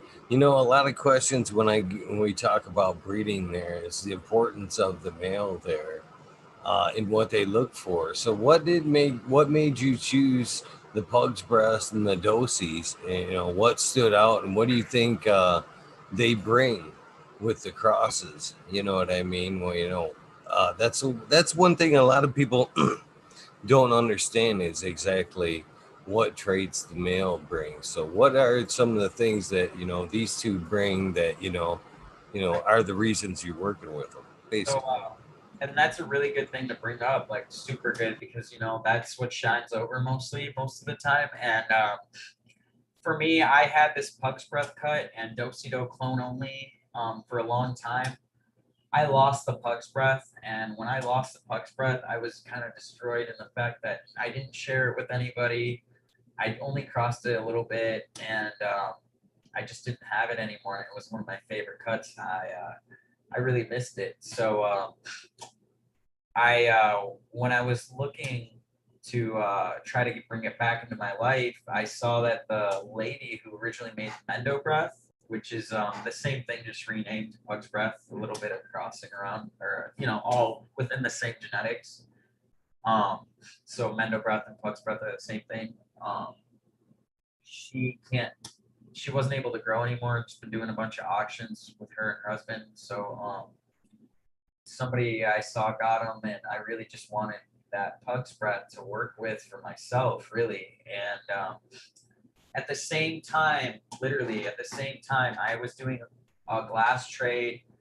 My lady was getting into collecting her first seeds and doing her first breeds for herself. We mostly breed for ourselves and have been our whole time, but recently people have asked me to bring genetics out, so that's why I have. And she was doing some of her first crosses and stuff, and she traded for glass, and the guy didn't send her the seeds.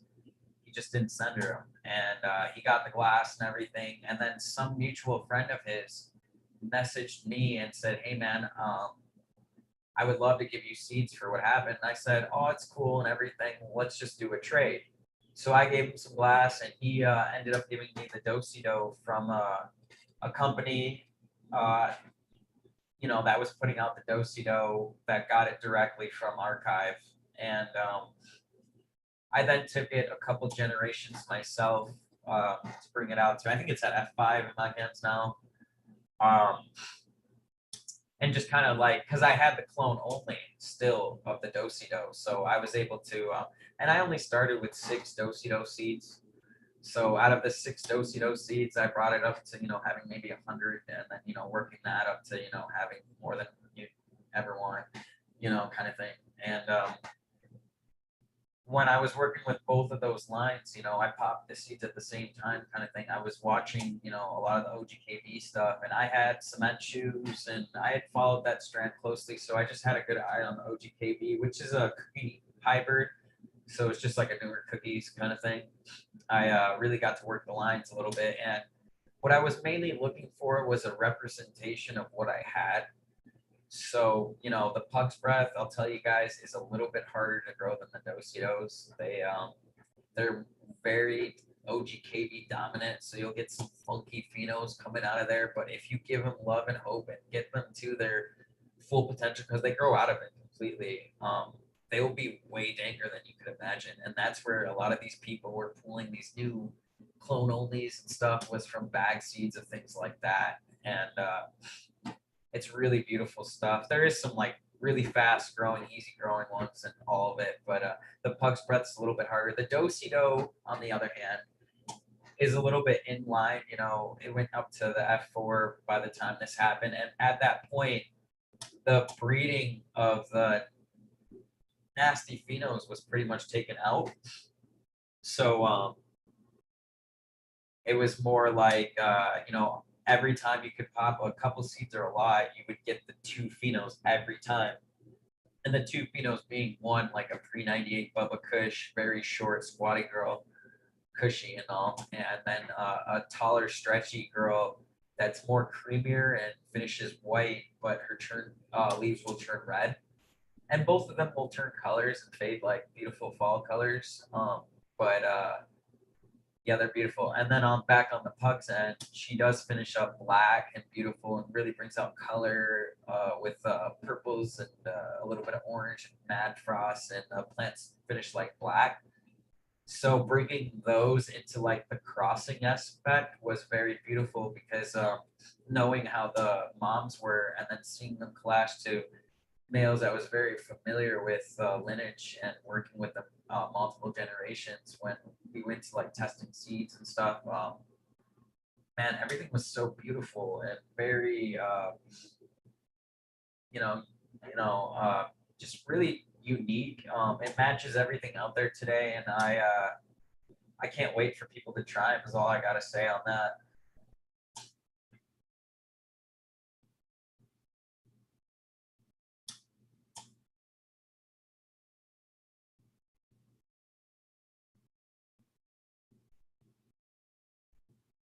Oh, damn it, that damn mute button. Damn that mute button. So I was going to refer to the chem crosses that you were talking to, because you were talking about babying your way through the one. I enjoy chem. I'm a big fan of the chem. But one of them things about them strains that throw them late bananas, for me, what I find with them strains that do that are they don't like to, to avoid that, if you pull back your nutrients like mid flower, it usually will alleviate that late flower banana in that strain. Yes. So I never have a problem with the counts. That's one of them strains I really enjoy. Yeah. And another thing, I want to shout out to you. It's awesome that you're able to have a significant other there that shares, the same passion as well, and you're able to like both work on breeding. So that's pretty awesome as well. Just shout out to the two of you for something cool as well. Yeah, made a seriously fire cross. I mean, I would get that into more hands than I would even. She got a forbidden lime, so what it was called, like forbidden fruit, to the Black Lime Reserve. Super limey phenos, lemon, like the lemon G all the way, but more like a little bit of the gassier tone. Then she took that, crossed it to Starfighter, and it just like was the iciest, most rock hardy indica plants ever, and like literally you could touch them, rub up against them, and you're just smelling lemons. It's we're gonna get that out there for sure. Awesome, awesome. That's Yeah, I awesome. had the pleasure of working with a couple of those Black Lime Reserve crosses too, Oh, and awesome. that big fat buds, man. That lime was very pungent in the ones that I had, and man, Yep. it was Oh just a yeah. pleasure. Yep. You already know it's just the lemons all over the place, and she breeds true. You know, you could cross it in anything, and the lemons will probably take over. So when it got hit to that Starfighter, you know, Starfighter's another one where you know, whatever you cross it to turns anything icy. So you know, the combination of both of them was just like lemon icy, no matter what. Like,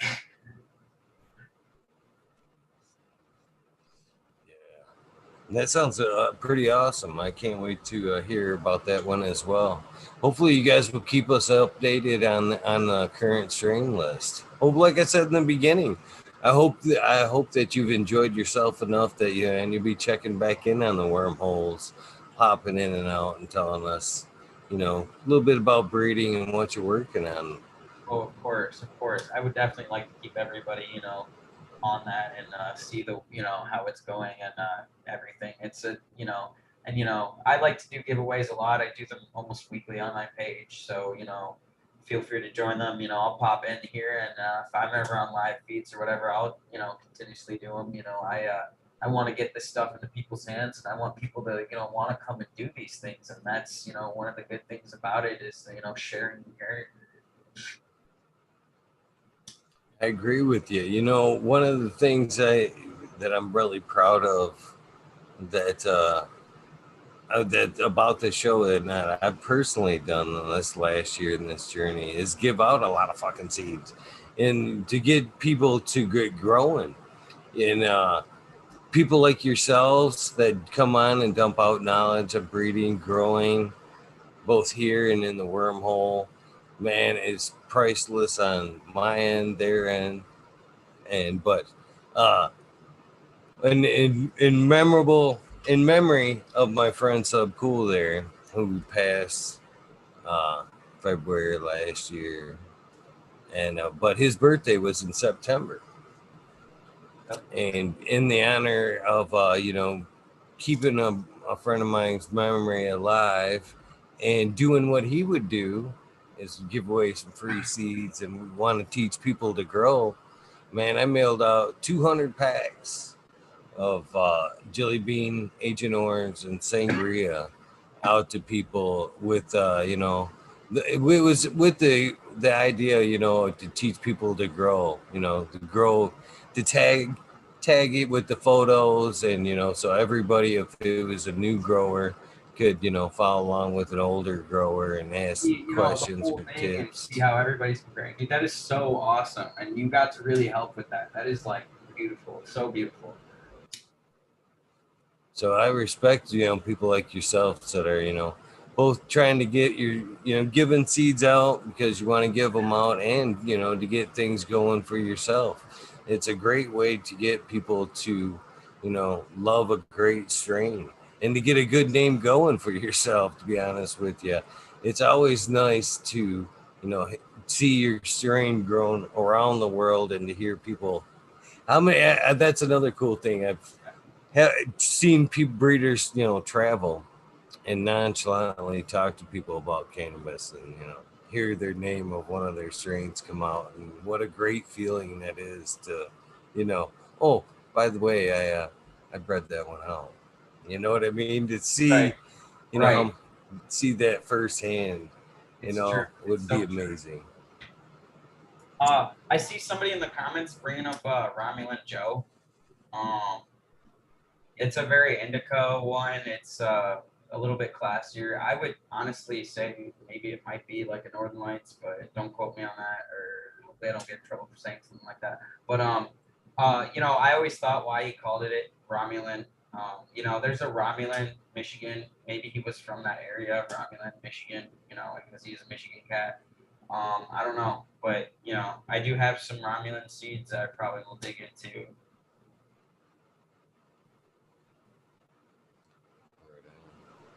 Well, the original Romulans from Mr. Soul, right? From where? Romulan C99, same strain. Oh, is it a C99? Is that what it is? I believe so. I could be wrong on that, but I don't know. I'm pretty sure. I don't know exactly what it is. I just know of her being very indica, is what I thought. Or was told. Maybe I'm wrong too. And I know it's from Michigan. He was from Michigan, and I don't really know a lot of that. So you're probably right. you know. I could be wrong. I could be wrong. I smoke a lot of weed, Cannafari. I smoke a shit ton of weed. And, to be honest with you, yeah, that's one of my weaknesses, man. I got a lot of respect for guys. I write all my shit down, all my testing, and I got to be clear about that too, because I am on record every night. Tester strains, new strains, first runs, in the book. I write down breeder, crosses, seeds popped, day of popped, you know what I mean, and start my journal like that. But after I've grown them several times, and I'm very guilty of kind of throwing that date and record right out the window, because you know what I mean. I've ran them a few times. I'm not necessarily a calendar person to where.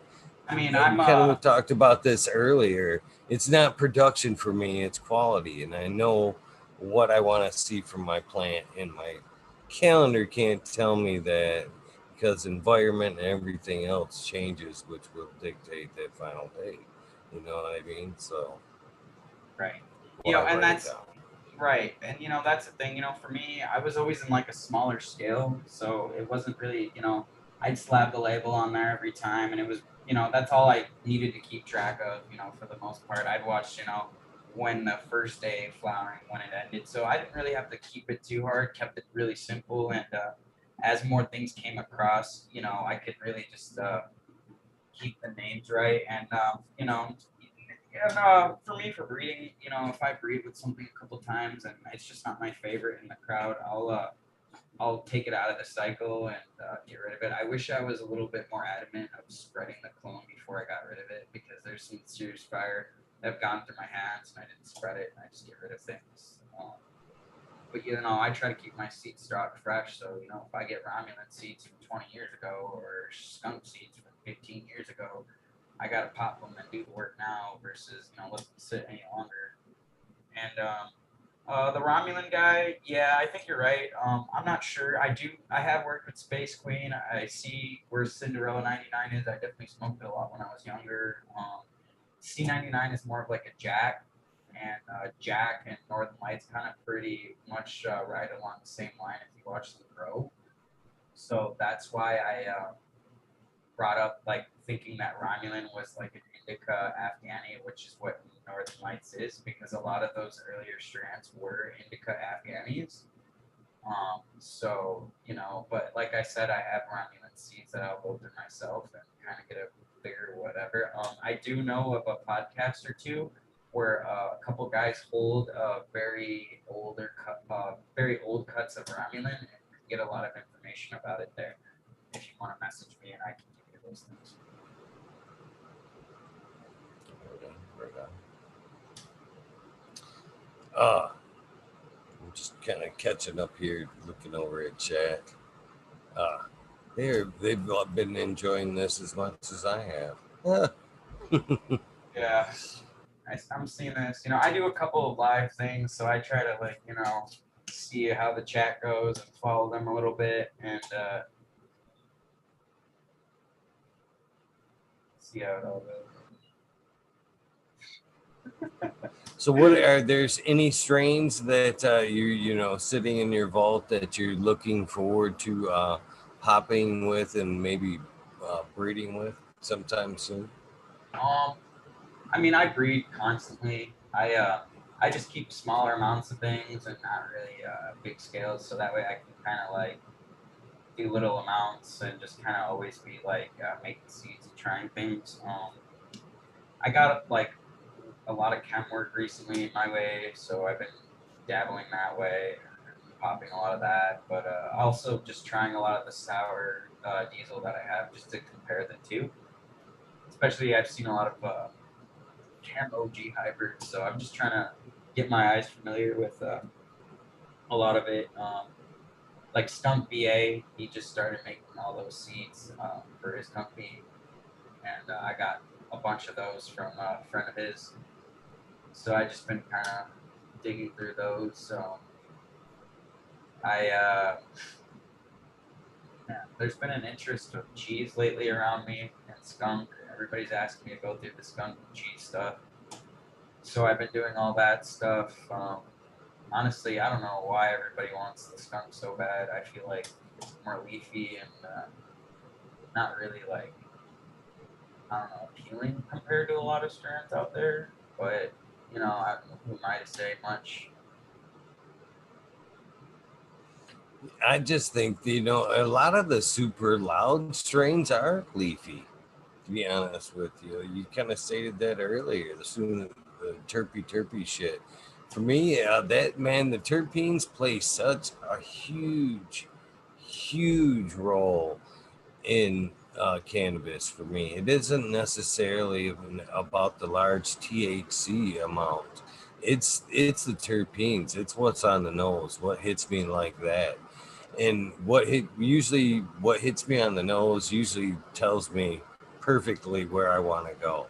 And usually for me, for the skunk terps, that type of flavor, that type of terp, it's that smile, real good, laughy type weed that I don't really think, exists in a large scale to this day, to be honest with you. Yeah, And that's what I'm on the pine trail as well for both of those reasons. I believe the pines and the skunks are the very sociable, you nailed it, my hurt dude. your face and gut strains. You nailed it. I for skunk and pine and whatever, it does hit that laughable creative side that you're looking for. At least in my studies and finding, you have nailed what I've nailed on that same information. That lemony, limey, or like whatever kind of pheno characteristics are very get you laughing and really creative and things like that. I really hunt for those too. So when it comes to breeding, we kind of hit upon this a little bit. Would you rather breed from strain or from cut? To be honest with you, because I could see the pluses and minus on both sides. The popping from seed, being able to pheno hunt and possibly some vigor. Well, But as far as cut, there's the reliability of somebody's done the work, and this is what it is, and I do like what you're gonna clones get. because they're tight and true, and you can get like a lot of representation, seeing it being ran around. Especially if you get a clone that's been like, the clones that I usually get are clones that breeders use. So it's like you brought up Mota Rebel, and a lot of the clones I originally got were their breeder cuts, and when I got those cuts, they were tight and true cuts, and I really liked that because if I got a male that kind of sucked when I went to go testing, I'd be like, oh crap, like the string got worse, like that male sucked, like so that was cool. But then when I got into like pheno hunting from seed and then like making crosses with those, I really found a lot of uniqueness. And the problem with that is like, let's say I find, let's say I go hunt like a lemon strand and I find three phenos that are great. Okay, now I've crossed all of them to my new male. Well, now I have like three different versions of the same strand, and then that gets all tricky. But it's all up to kind of how you want to go. I do a little bit of both, honestly, and I think it's more about what I'm trying to make. Like a lot of these crosses that I've listed out. I put them together and gave them these names and all this different stuff because I felt like the mix of the cross with the male and the name was a true representation of what they were going to get. So, I made more than, I listed. I just made smaller amounts or, I only got 10 seeds or something small or whatever. And those strands, I look into deeper, and then I constantly do that with these ones. And then as I go into like F2s up to F4s, I really start to dissect what that strand has to offer.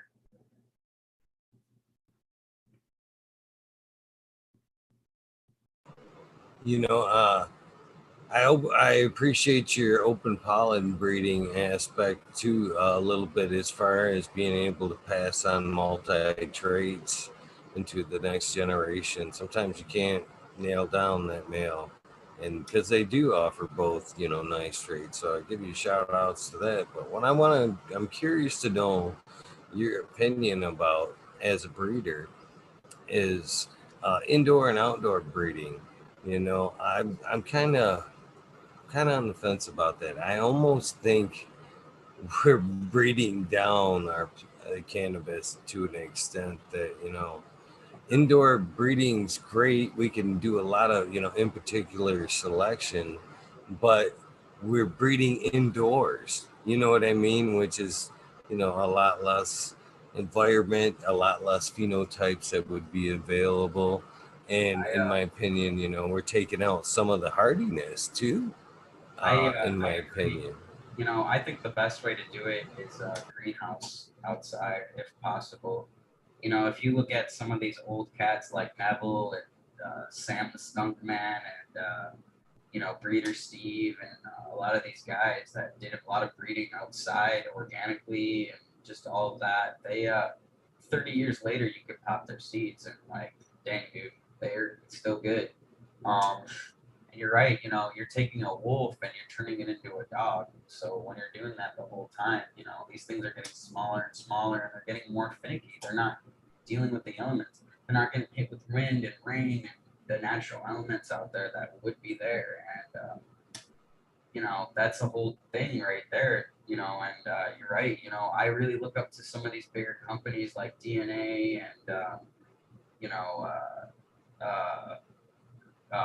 Canarado and just anybody who's made it to a bigger level and being able to do the breeding outside to really start looking into these things and bringing this stuff back with the collections and stuff they have to really stop that from happening. Because I think you're absolutely correct. I mean, I just did a lot of this work and it's beautiful and I know it does great out indoors and, outdoors it's going to be, a little bit tougher, I would say, because they're very, dead plants. So they're going to attract a lot more, things outside where like, I've done the Black Russian stuff where, you could throw that stuff outside and it's going to be massive and it's going to do itself and, it's going to do really good outdoors. So, it's all, genetics really. And, crossing things into each other is a thing and getting it into multiple hands for multiple people to try it in multiple environments.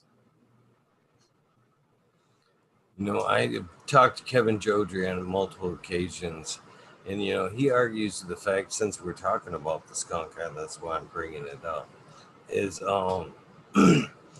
he said that we lost the skunks due to indoor cultivation. People at the time not being able to control the terps of the strain.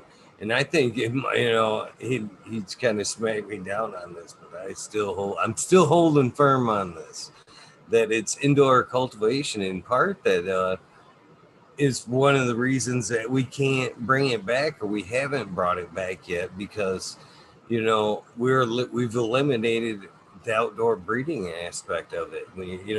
In order, in my opinion, to bring it back, the strain that a lot of us remember, we have to put out similar strains in similar environments. You know what I mean? I guarantee it developed that skunk terp because it was trying to ward off deer or whatever type of animal, and that was ultimately what brought out them terps. And now that we're mainly breeding indoors, we're not, there's not fucking deer kicking our plants. You know what I mean? There's not shit, other animals, rabbits and shit, trying to eat it to where it needs to bring out them terps. So I think that's one of the difficulties in bringing it back, to be honest with you. Yeah, I agree. And, one of the big things I've been learning watching the plants is, a lot of these chem varieties are skunky like the skunks and they grow like the skunks. And I can kind of see where, it went a little bit and where like it's just that really, you make you kind of puke, really, trash smell dead, like something died. And people are, wanting to go back that. And I think you're absolutely right. People that got into indoor breeding in the 80s happened, they were cracking down on this stuff, greenhouse stuff. There was a drought. Like, if you literally go talk to like deadheads who were going to a lot of the Grateful Dead shows, they will literally tell you about how there was like all this like, dog butt or skunk or like, you'll literally hear some of the oldest strand names and how like good they were. And like, all of a sudden when the 70s shows hit to like the 80 era up until like the early 90s, a lot of there was just a big drought and like a lot of that bud that was being grown outdoors wasn't happening anymore. People were getting in trouble and a lot of that good pine bud stuff like that was like really strong, like like it was just gone, and like cops will always say, you'll see movies that will be like, oh, you smell like a skunk, it smells like skunk, or blah blah blah, you smell like a skunk. Well, it's because at that time frame, that kind of stuff was being ran like crazy and like being spread out and like shows and things like that across like the only places that it could. You got to remember the culture was a little more underground, a lot more smaller. So if you went to a show at this city, you were able to connect and get some of this stuff and then bring it back to your city. And it was this whole like underground network because there was no media, no cell phones, none of that stuff. These people were recording cassette tapes and passing them to each other with, whatever they had and things like that. So like, this stuff really spread around. And as these people would get in trouble and not be there anymore, this stuff wasn't being spread around. And it really did disappear. And like, there's that whole thing where, Sam the Smoke Man went to Europe and he changed it to cheese. And well, if he predominantly had the skunk line and he was the one who probably had the most seeds being pushed out of it because like not many people were pushing out seeds, and he changed line, well then yeah, it probably did really fade away. And if you really want to get that skunk, you're gonna probably have to go through his gear, you know.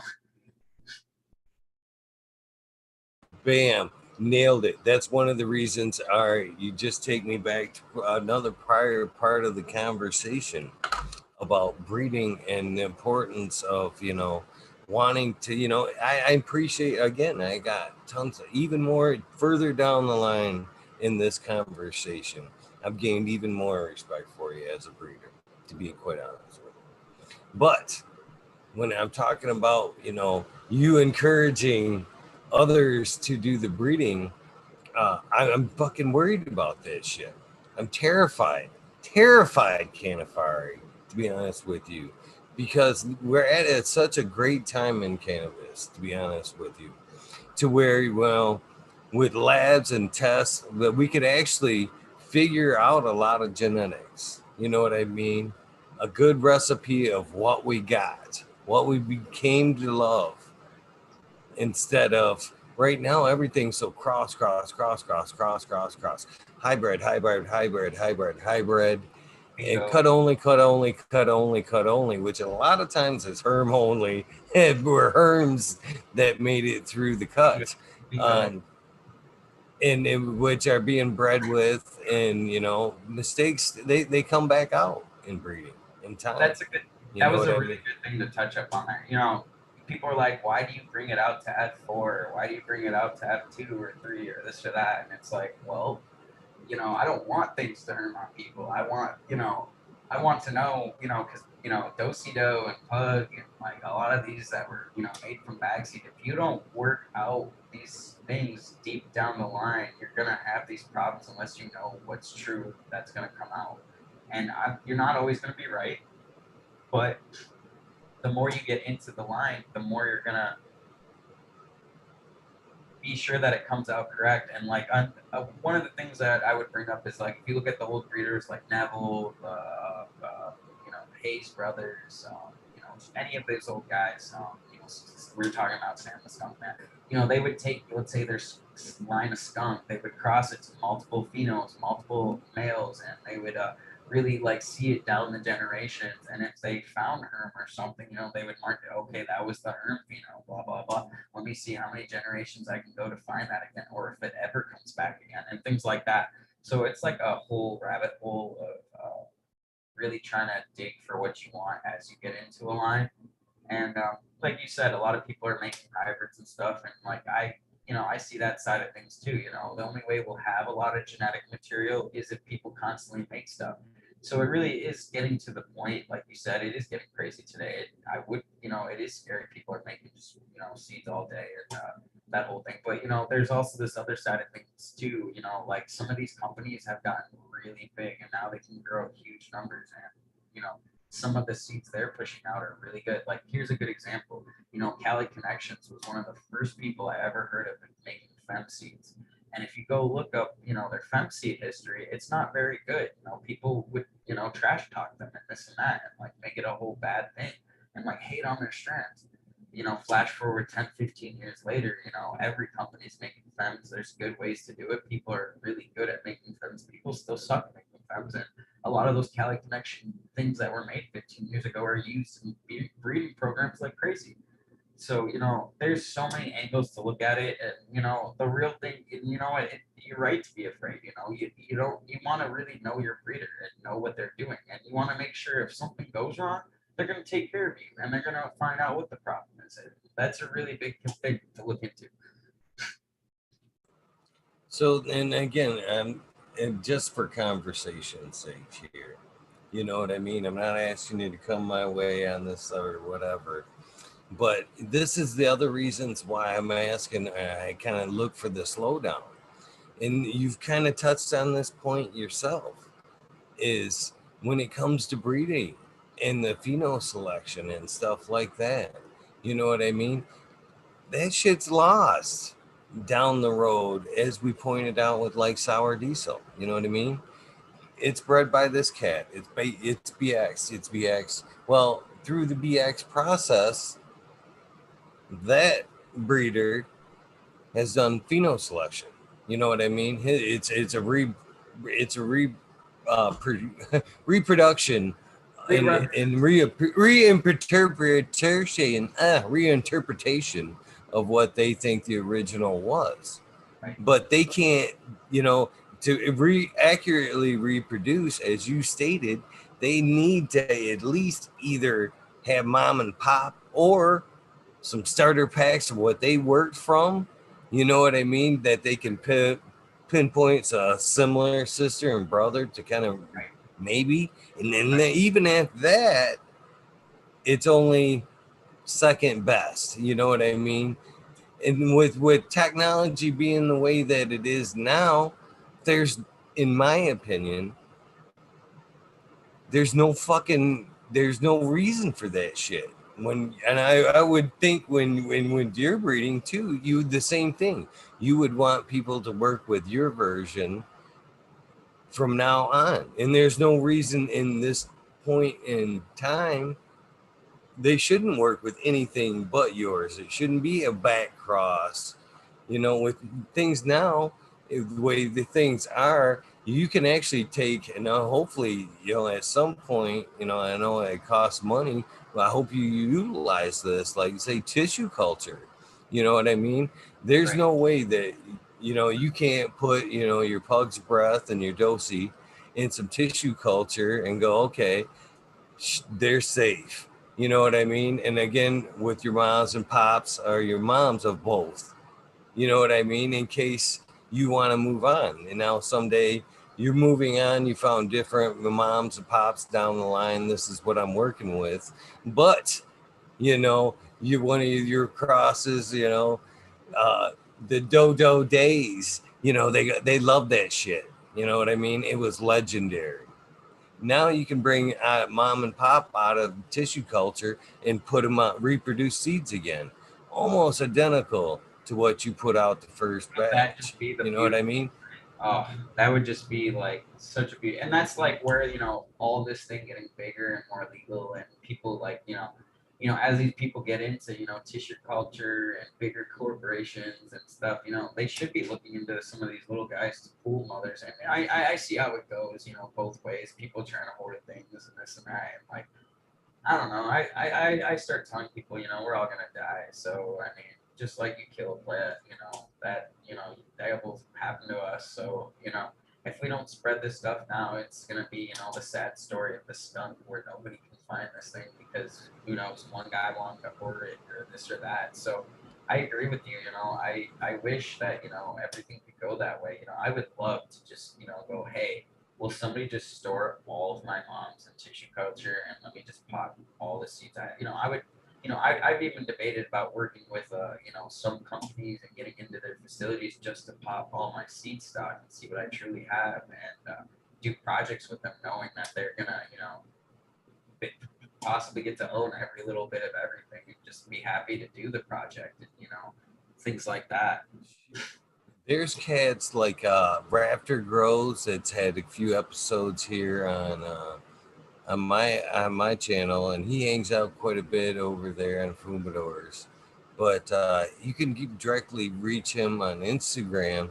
But there's a lot of other cats out there that are, you know, leaving some great information on at-home tissue culture.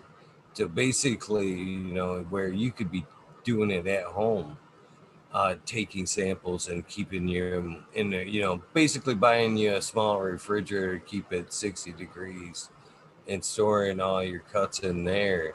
And he actually is, you know, kind of back and forth DM telling you, you know, even how to clean up cuts, uh, you know, through the process. So it's getting to be very at home, to be honest with you.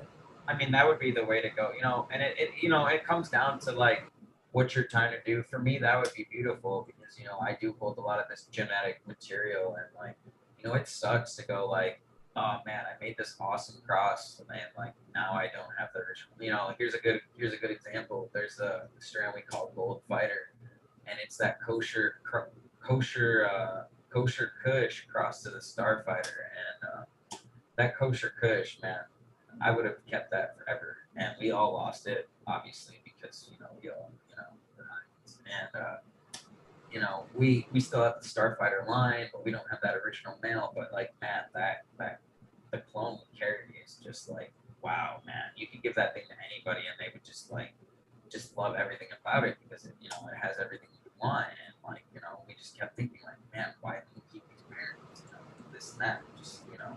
And you know, tissue culture would have really been a thing. And, you know, there are companies out there that, you know, are trying to make it a money thing, and nobody really has that money. So for like, I mean, people do, but you know, for them to bring it to the home setting and help people out on that, that's how it should be. And I'm glad to hear, you know, things like that. Yeah, me too. Because as a, you know, somebody on your end of it too, I would be, you know, that whole genetics mess with Phylos there in the beginning. I still think that's a little bit scary, to be honest with you, to give for like all you guys that's given all your hard work over to like a storage bank like that. That'd be pretty scary on my part, to be honest with you. Too, I'd be worried of somebody taking my genetics and then at some point just going, yeah, forget you. Again, the renamed strain. But again, with testing, yeah, I think it's easy enough to point shit out anymore to where you could call foul, but maybe not. But it'd still be scary. I'd rather keep them at home in my fridge. To be honest with you. To be honest with you. Right. I don't blame you. I don't blame you. And you know, it's been that way. And you know, I've watched people, you know, grab cuts that, you know, I like cherished, I've bred, I've, you know, hunted out, you know, and like, you know, big pools and stuff. And like, then they just go like literally change the name because like, you know, the market wants it to say cookies on it. So, oh man, you know, it's a cookies cross. Yeah. But you know, and that's fine. You know, I get how it is. You know, people want to do that. I keep everything the same and don't name change or anything because, you know, I see how things go down the line. The only thing that will ever happen to me is I get a lot of crosses that they didn't name it at all. They just put this times this. And then I go hit up the like person I got it from. They're like, yeah, man, I just don't care. And I'm like, what? Then I'm over there naming the strand for them, and then I try to make it a good thing. And I'm like, dude, you should, you know, whatever. And then they'll just use my name, and it's like, all right, well, I'm glad I could do that for you, you know, things like that. 'Cause, you know, I want to help people out too. You know, I want people to think that, you know, whatever they do is great, because it probably isn't. You know, you're willing to try it out, and it ends up being great. You know, not everything is, but you know, things tend to be if you know, there's good honest work into it. You know. You know, and I've seen some goofy shit too, as far as kind of like slide his hand in the business. I mean, even worse, firsthand. You know, I one of the most shitty things I've seen. I've walked away from booze. I've seen it twice. Seen it twice. Two different breeders. Two different breeders. That you know, again, I think it's funny because you never know who's watching, basically. And again, it kind of goes with the show. I love the openness of this show. Uh, People, you know, wanted me thought about recording it. I can't do it recorded.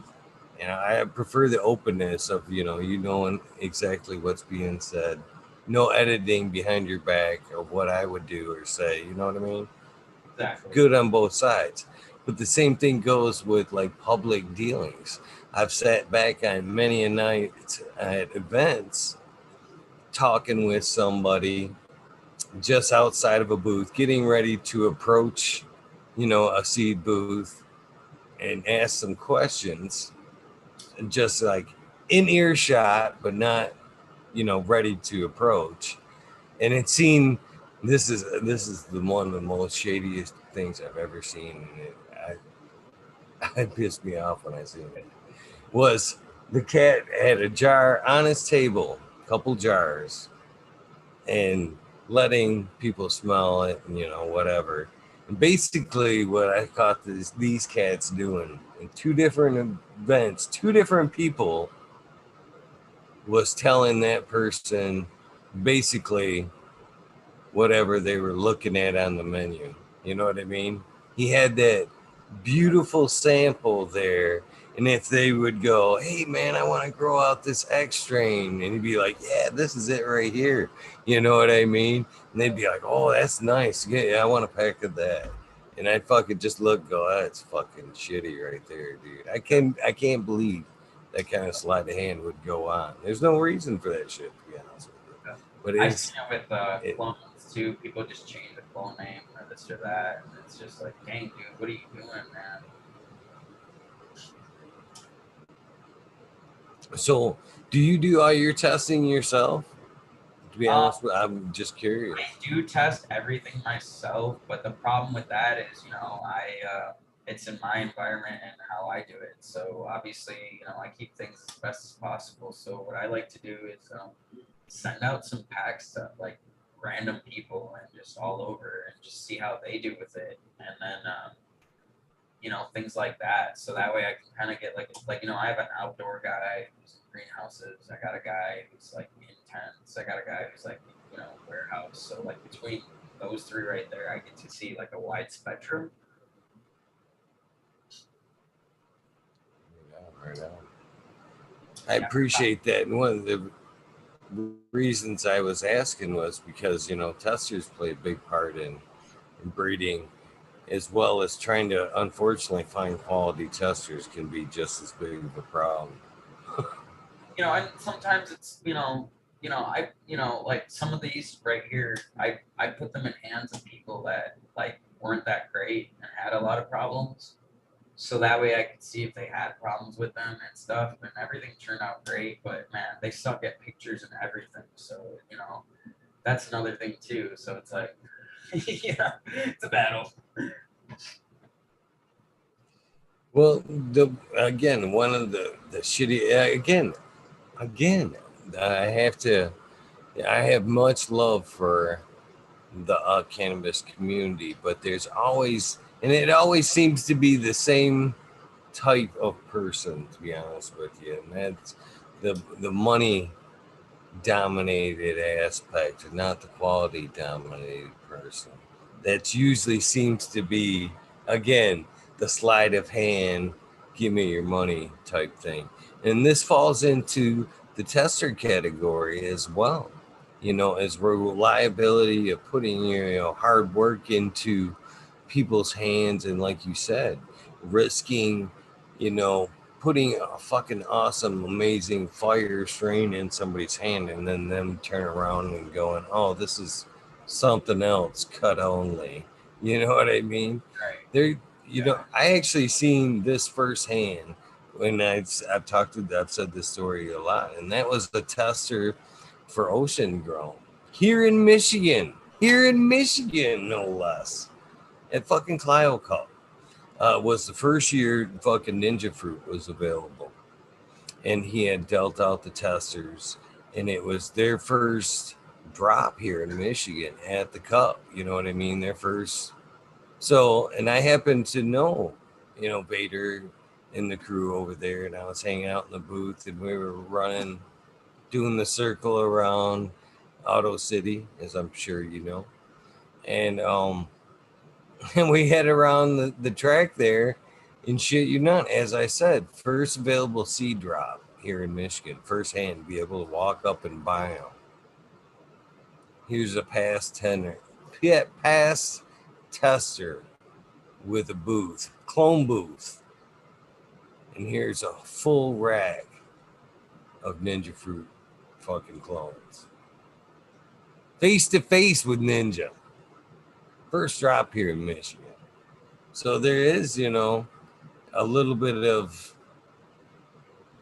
hopefully respect and honor when you pass some seeds out, that A, they'll get grown, and B, they'll be held responsibly until hopefully seed drop goes out, and then some for a respectable time, and then C, if the breeder would like a cut back of a pheno that you've discovered, that if you're a quality enough person and tester, that it gets flipped back.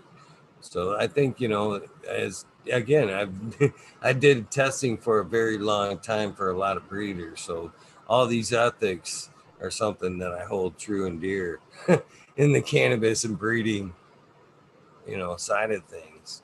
So shout out to you, and hopefully in your journey it sounds like you do already have a few quality testers, but Thank you. as you deal them out, hopefully that you do get that kind of respect from them lucky people, and they do provide quality pictures.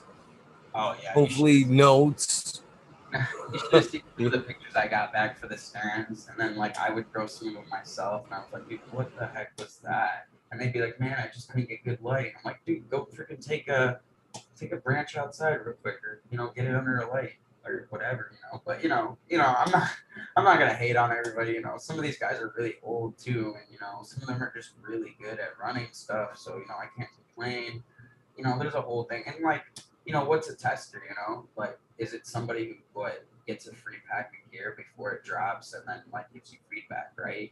So all my testers, they have to pay a fee whether they like it or not. And they're perfectly fine with that because it's cheap. They know it costs money to package it nice, make it look good. I throw a lot of my testers get free glass, they get free merch, they get more than they get a lot, but they get a lot of things with their benefits of and they make sure that I'm covered, and it's a whole thing. And then they get discounted pack. I get a lot of testers that they'll test the gear, and I only give them 2-3 seeds sometimes, or maybe I'll give them 5, and they'll do the test, and they'll be like, dang dude, I love that shit so much, can I get a couple packs, and hook them up and the whole thing. I got a couple people who've taken my packs, and now they're breeding. They were testers before, and now they've been breeding, and they're starting their own companies, and they're using my gear to flag their whole company. It's cool, it's all love. I love the fact that you brought up the subtlety. Is it tester or is it freebie? To be honest with you, because in my opinion, there should be a progression there. You know what I mean? In my opinion, there is a difference between tester and freebie. It should be tested, and then after the testers have a say, it should kind of go out as a freebie to kind of build things up, and get a little taste. It helps, and that doesn't have to be the natural progression of it. but it's sure there. I believe there is a difference. I think that a lot of times, if you just send them out as a freebie, I think that they hit the drawer more times than not as either a collector or they don't take them as seriously because they were a freebie. Yep. But it's, you know, that's just again my opinion. You know. Yep. It's true. You know, it's and that's, you know, a lot of people, you know, when they want to be a tester or whatever, they hit me up, you know, yo, I want to be a tester or whatever. You know, I tell them the whole lowdown and everything, and then I let them really pick out the different strands, so that way when they're getting their test, they can like know it's something they want to run. And I'll throw in some other things that, you know, I want them to test if they're interested. If not, I'd probably hit the drawer. And you know, that's cool and all. I definitely, you know, did the other thing, you know, where I was trying to, you know, do my testing, but, you know, do it as a free thing on the pack, and nobody would be growing on it. I'd be like, man, what the fuck's happening? And then, you know, like a year or two would go by, somebody would actually end up popping it, and then, you know, they'd be like, holy crap, these are the bee's knees. And I'd be like, oh yeah, man, I fucking destroyed that whole line, you know?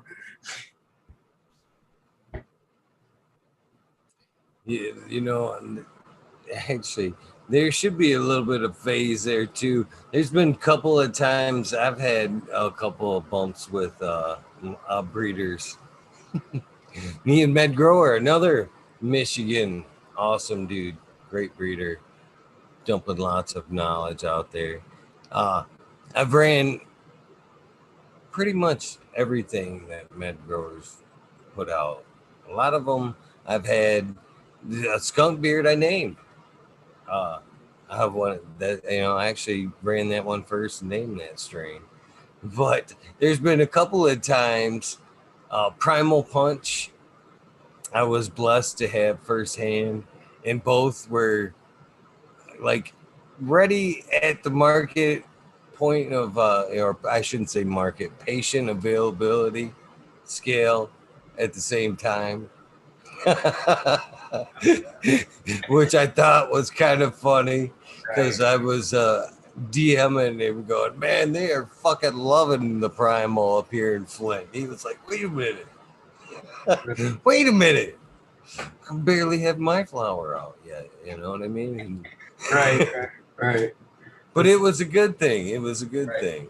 And then when he dealt me out my last round of testers, I got the smash cake, the what's it? The smash cake, the garlic punch, and the biscotti times primal.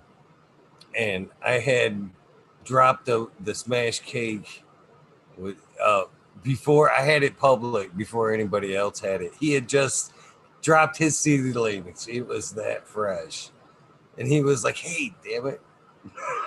That wasn't the one you were supposed to start with. That one's like not even talked about yet. Don't show that shit. So I had to grow it out the whole first round and not like IG it or nothing because nobody else knew about it besides me or him. But it's like, you know, that's what happened. Yep. You got to tell me that when you send me the testers. If there's a drop list, you got to tell me.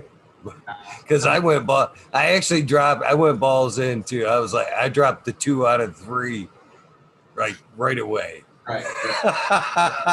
I went, I got some room. I'm dumping these. And he was like, slow down, one at a time. Run it. But my whole thing is like, it's not going to spread itself. So, you know, as a breeder, you can, you know, what's your focus? To spread that line, or are you making multiple lines, or like how are you going about it? For me, I'm always making lines. So I need everybody to just run it with it and, you know, have fun with the stuff once it's in their hands, you know? Right on. Well, I'm just kind of checking in with you. We are getting like into the wee hours. How you hanging in there? Have you had fun? Would you be willing to come back? Oh yeah, of course. Yeah, if you're ever, you know, have any other breeders or anything going on, definitely have it back. I do have to cut short here and leave soon, but I'm trying to push it out, but it's been hard. No worries, brother. Because actually, usually, like I told you, I usually do the wormhole, but since we're so we've had a great episode. I love these episodes, but I'm honest with you, when we go the full distance, because it just kind of shows what great person I've had on the other end and what great night it's been, that I don't leave room for the wormhole. It used to be the rabbit hole, now it's the wormhole. But it's always been like an extra filler type Right. episode. You know, the spotlight's always been where it's been at for me, and it's been an awesome one. So in this case, if it falls short, I'm not so worried about it because I got a shit ton of trimming going. and and shit has to be done. So it wouldn't, if we fall short, it's not gonna hurt my feelings at all. But I have had a fucking amazing time. But there is, before we wrap it up, and again, I'm not rushing you off because you are great company. Hey, thank you. Yeah, it was cool. What are you trimming? Well, tonight it will be. Oh shit! What do I actually have to get up to look? Um.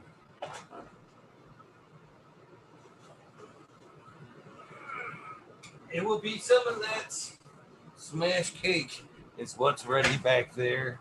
Okay. Is what's next on the trim list. And there's some other junk back in the other tent. And it's some of the ones that's been ran, so it's like it's not on the calendar. It's just done. Yeah. To my life. Awesome. And so, as we talked about earlier, I got to give you the spiel, even though we went pre-show about this. I got to give you the spiel nonetheless. So since you have done the whole, came on, done the spotlight, and properly introduced yourself to the community, I would appreciate it if you did keep the Zoom number, tuck it aside, and use it as your leisure. Don't feel like you have to be invited. You know what I'm saying? And it doesn't necessarily have to be about breeding. It could be like just a cool moment. You know what I mean? Right. That you want to come hang out, because sometimes the wormholes get a little squirmy, get a little weird sometimes. That's why they used to be the rabbit hole, by the way. But the rabbit hole guy, it was like one of those things, like when you buy a new car and then you fucking see a new car everywhere. That's what it got to be with the rabbit hole. You know what I mean? Once I started doing the rabbit hole, man, I seen that phrase like everywhere, and I was like, you know what? And it just happened. It was a weird progression. It happened on a certain episode with Green 13. So it was a weird progression to where it's at now. I mean, as it is, and but nonetheless. Right. I mean, it's awesome, man. You've done a good job of bringing it all together and having fun with it. I can see that everybody in the comments has been having a great time. It's beautiful. I'm glad to hear it's working well and everybody's having so much fun with it. I sure did. I was really happy that mutual buddy there was able to get me here, and you were so great about being a host and putting up with me talking my ass off. Oh man, I've enjoyed it. I'm glad that you were referred, man. It's not easy. And again, if you know another great person that you'd like to see spotlight, be sure to let me know, because I do this every night, and finding awesome people to spotlight isn't necessarily always easy. So I'm glad for the amazing referral. So that I'm glad it worked out both sides. But back to the wormhole there, and then your invitation to that is, again, it doesn't have to be about breeding. Sometimes we are definitely talking serious cannabis. Sometimes it could be breeding related. Sometimes it's psychedelics. And sometimes it's on psychedelics. So it could be a little weird some nights. And some nights it goes psychedelics, full conspiracy theories, and some of that's actually my favorite wormhole right there, is when shit kind of goes off handle, everybody's smoking, going no, that shit. Them are my favorite wormholes. It's quite a time frame. We'll start there.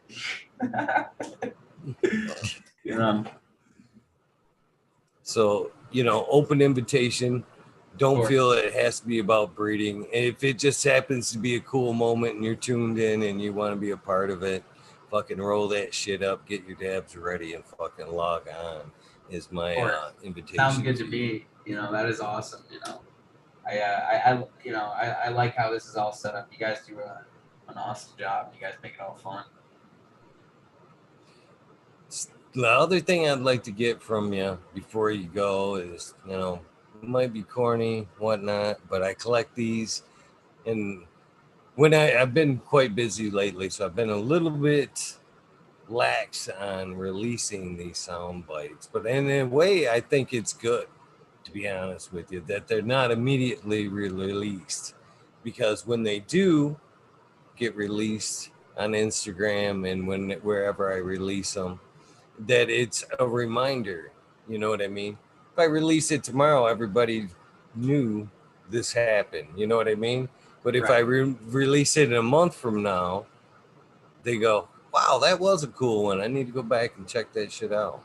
Right. So basically, this is an old school, like, radio type sound bite, much like you'd hear on any other radio station where the artist comes on and identifies, hey, I'm on fucking 105.6, whatever. But in this instance, all completely your words, not mine, your version, because it will be, as I said, somewhat of a commercial for your episode. Basically, in a nutshell, the minimum, what I'm looking for, Cannafari, in this sound bite is something along the lines of, hey, this is Cannafari, and I'm on fucking Talking Shit with Eagle, episode 357. Whatever follow next is your words, not mine. You know what I mean? Please make it your own. Put your flair into it. You can put shout outs into it. Check me out at your website, your Instagram. It's all yours. It's your soundbite. But please, that's what I'm looking for, my friend. All right. Thanks, man. I really enjoyed the night. You know, I really enjoyed having you having me. So what? Here's my little intro. I'm Cannafari, and thanks for having me on fucking Talking Shit with Eagle show. What episode? 357.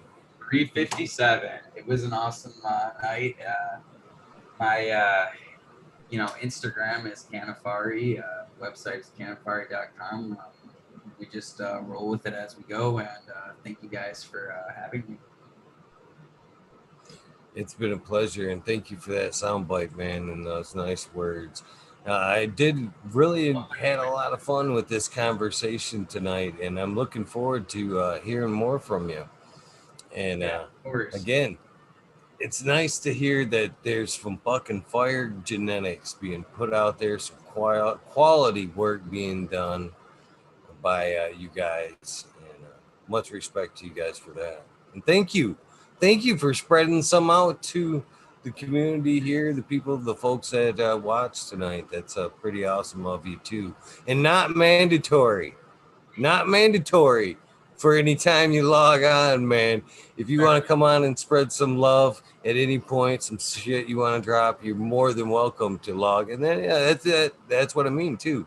Anything that you want to, wormholes are great for that.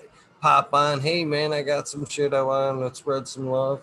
You're always welcome to do that at any time here. So thank you again. No problem, man. The comments have been great. Thank you guys all for being a part and watching this. You know, you guys made it fun too. You know, Eagle, you're a great host, and I really love the show. Thank you guys. Thank you.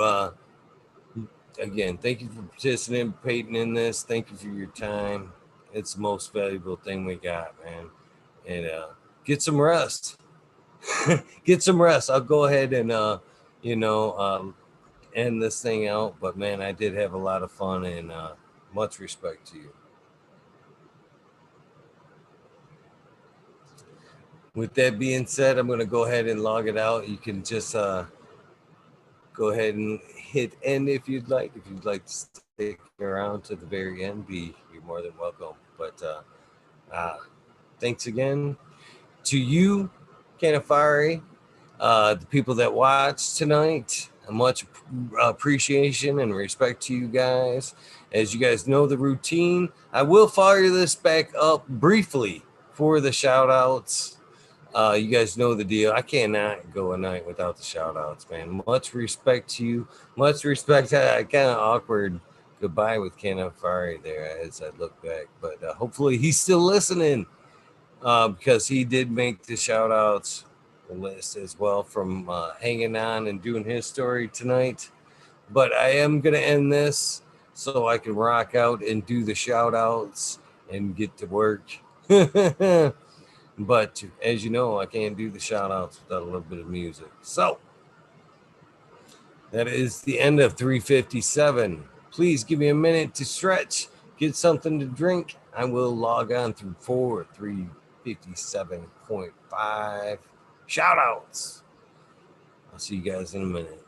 Love you guys. Thank you for watching up to this point. If you don't log on for the shout outs, I completely understand for not coming on and listen to me babble a bunch of great people's names, but they deserve it. So that's the end of 357. You guys know the deal. This is the end of your journey. Please get some rest. This is the beginning of your day. Please make it a prosperous, awesome day. Most importantly, do something nice for somebody. Random acts of kindness do save lives. I'm a living, breathing example of that. I will see you guys in a few minutes. Thank you guys for tuning in. Much love, respect to all you guys. I will see you in a minute.